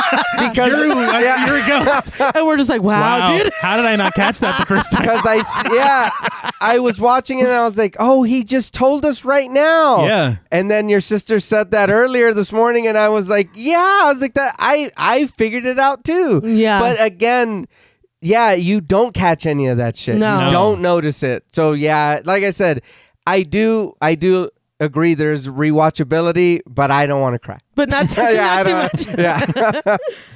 But I guess we can just go into ratings. Mine's gonna be a big shocker. Right. This movie is incredible to me. It gets me emotionally every single time. I think the scares are so effective. Mm-hmm. I love that he rewrote this so many times to get it right. Mm-hmm. I love the cast. Everybody fucking brings it. Everybody is on a 10, and it's incredible. Not on a 10 in like a campy No, way, yeah, but like yeah. everybody brought their shit. How methodical it is, the uses of red, the way that when you look back, you're like, how the fuck did I not know? Mm-hmm. How did I not know? He doesn't talk to anyone. He doesn't he talks to people. He Yeah. doesn't Nobody. interact with anyone but Cole. That's what a good twist does. It's Yeah. incredible. And I'm always chasing the high of a good twist. This is one that will stick with me forever. Forever. I will appreciate this film. And I will defend M. Night to the death. Are you laughing because I'm looking at you? At. Well, look, I'll defend him for the most part. You'll defend him to the wound. Yes. But I think he can definitely come back also. And my hopes are through the roof for Knock at the Cabin, because Right. the book, Cabin at the End of the World, is 10 out of 10. But that brings me back to the rating of The Sixth Sense. Right. And on a scale of 1 to 10, beloved Bumblebee pendants, Aw. I'm going to give The Sixth Sense 10 out of fucking 10. Beloved Bumblebee pendants. This film is perfect to me. Those little moments that y'all pointed out are so overshadowed by the greatness. But I will now open up the floor. I'm sure, like, pick your jaws up off the floor. I'm Yeah, sure right. nobody saw that coming. But your turn. No, it's there's really, like I said, the only negative is that it's just sad. Mm-hmm. I do enjoy the movie, and I did enjoy the movie. I do like it, and I mean, I'm always down to watch it. But if I'm being honest, this isn't something that I've watched a lot. Right. This isn't something that I honestly don't plan to watch a lot unless your sister wants to watch it. And it's nothing against the movie, because it is really good, but this isn't something that I would throw in my rotation. You know what I mean? Yeah. But I can't not give it the credit that it deserves. So like I said, I can even go as far as to say that I don't really have at all but the sadness to be negative about. The That's sadness. it. Yeah. That was a great film. Yes, it That was pretty good. So for me, on a scale from 1 to 10, precious Bumblebee pendants. Beloved. Beloved. It's all about the alliteration. All right. Very good. Beloved Bumblebee pendants. I'm going to give The Sixth Sense 8 out of 10. Hey. The sadness took off two No, points. yeah, because I don't too want. sad. Hey, again, it is Literally two. Yeah. Too sad. Hey, it is a really good movie. It's a strong movie. There is no doubting that. But it's not, when I want to see ghosts, I want monster ghosts, or I get it. you know what I mean? Like, nothing, it's nothing against the movie. All day this movie is great. Uh-huh. But again, it's not something that I'm going to throw in a rotation for me. I will throw in Silent Night, Deadly Night. Oh, wow. You know what I mean? I'm just Because saying. they're the same. It's the same thing. They I mean, often the music, get talked about I don't know. The a music lot. on Silent Night, Deadly Night is together. that's pretty good. It's tough for this one because it's one of those films that I genuinely, as you said, can't think of a negative. Yeah, it's hard. When I had said about the rule being a little sketchy with the woman in the apartment, Yeah. really? that's, you know what I mean? Yeah. When that becomes your only. Well, and here's a small thing. When he's in the office and he's looking through he's decoding the thing. When he's in the office, it seems like he's within like shot of the award that he was in a reflection of before when he was with his wife. Well, there was no reflection there then, and he was right next to it. So I was like, oh, he doesn't have a reflection. So you know what I mean? Look, he is a ghost. You can watch it and see it. Yeah. But then when they go to the wake, him and Cole, when they open the door, you can clearly see his reflection behind Cole. He's barely and got it. I was like, it could be anything. I was like, see, that's fake. But That's fake. but you know what I mean? Like, I'm like, that's nitpicky. That's fucking stupid. You know what I mean? It's hard to find anything negative. I see. Even that, I would in my brain, I'd be like, it was the camera angle. Excuse me. Yeah. You know, and just like whatever. That's what I would do. I don't know. The thing about it is that it's very I was about to fucking lie to both of you. I was gonna say it's very hard to get me to cry with a film. That's not true at all.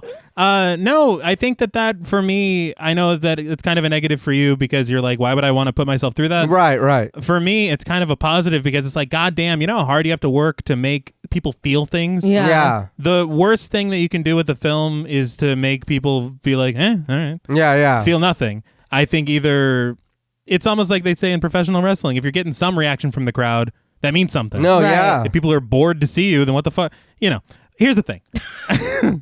I think this is beyond great. And I even kind of gave it away earlier. I said M. Night has made 3 perfect films. Right. And I truly believe that with this film. What was the other one? I know the other one that you think is perfect. What, Unbreakable? Yeah. What's the third one? To me, and I know I didn't give it a 10 when we covered it. Signs? Yeah. Okay. I think there's nothing I would change about either film. It's really fucking There's nothing great. I could say as a negative. And I know people, get with the ending on that one. I get with the ending on that one. Yeah. Positively. Well, because Ray Reddy told us. Yeah, that part's a little sketch. But I think that this is one of those films that kind of it's like eternal. Yeah. It's a universal concept. You know this film, even if you've never seen this film. Yeah. Oh, yeah. That's another thing.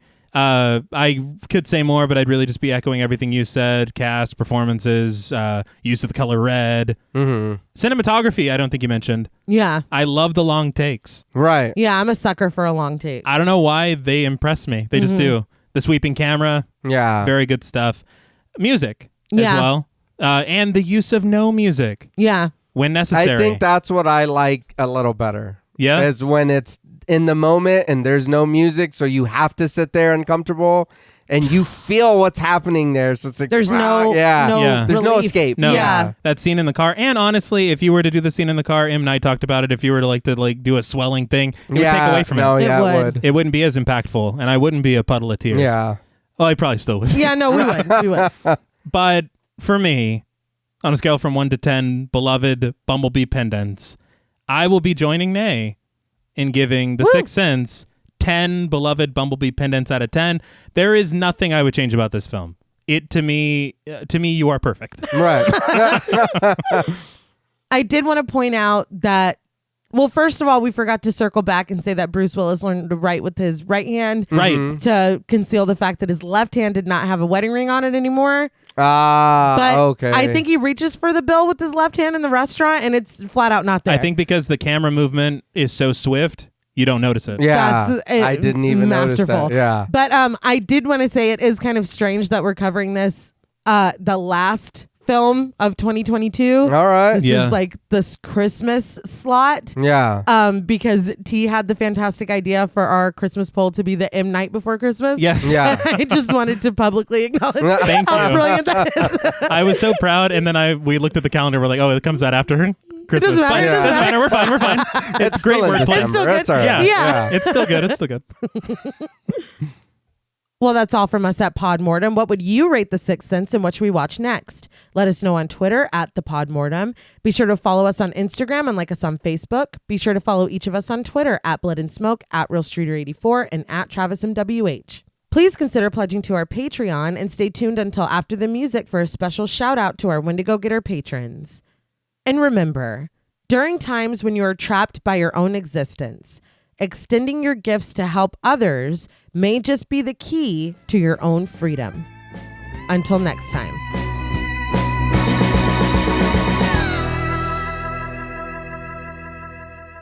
Thank you for staying tuned for a special thank you to our Wendigo Getter patrons. Woo! Yeah. Woo, yeah. Whew, it's cold in here.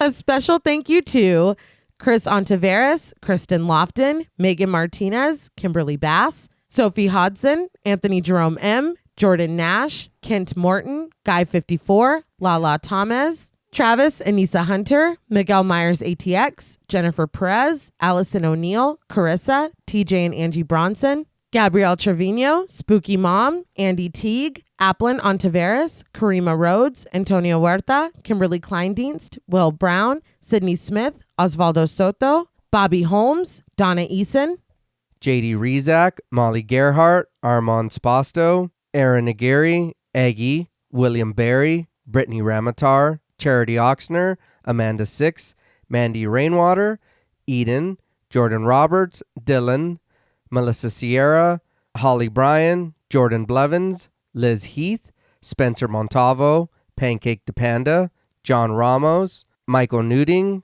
Alexis Roberts, Dan Laveau, Itzy M, Gary Horton, Amanda Aliff, Leisha Olivier, Kate Lamp, Carlos and Sydney, Jessica Hunter, Helena Rudder, Alan Johnston, Mariah, Livy Fun, Mandy M, Scott Troutman, Mozzie Bear, Brittany G, Dave Burke, Adrian Stakes, Craig Kowalski, Beth, Nick Spill, Emma Hagel-Kissinger, Valerie G, JSL, Emiliana, Brian Glass, CB, Maya Noches, Taylor Santana, Will Lewison, Angelique, Smelly Poo Poo Head, Beth Bauer, Ben Coons, Cookie, Esperanza J, Jace OKC, Joshua Rumley, Danielle Peralta, Hannah R, Brandon, Nicholas Carter, Sawyer Reese Farr, Dr. Diva Loves Horror, Girl That's Scary, M. Fryback, Cassandra, Andrea Simmons, Ashley Higuera, William Rush, Katarina, Ryan Brom, and Megan Ochoa.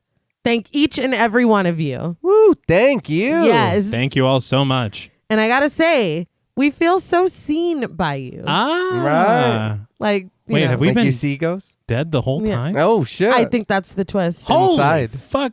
I bet if you go back go back to episode 1 and Right? Yeah. We you were see that telling the whole you. time. Man, this sheet feels Wait a damn Oh minute. my god. But we'll see y'all in 2023. Yeah. Until next time.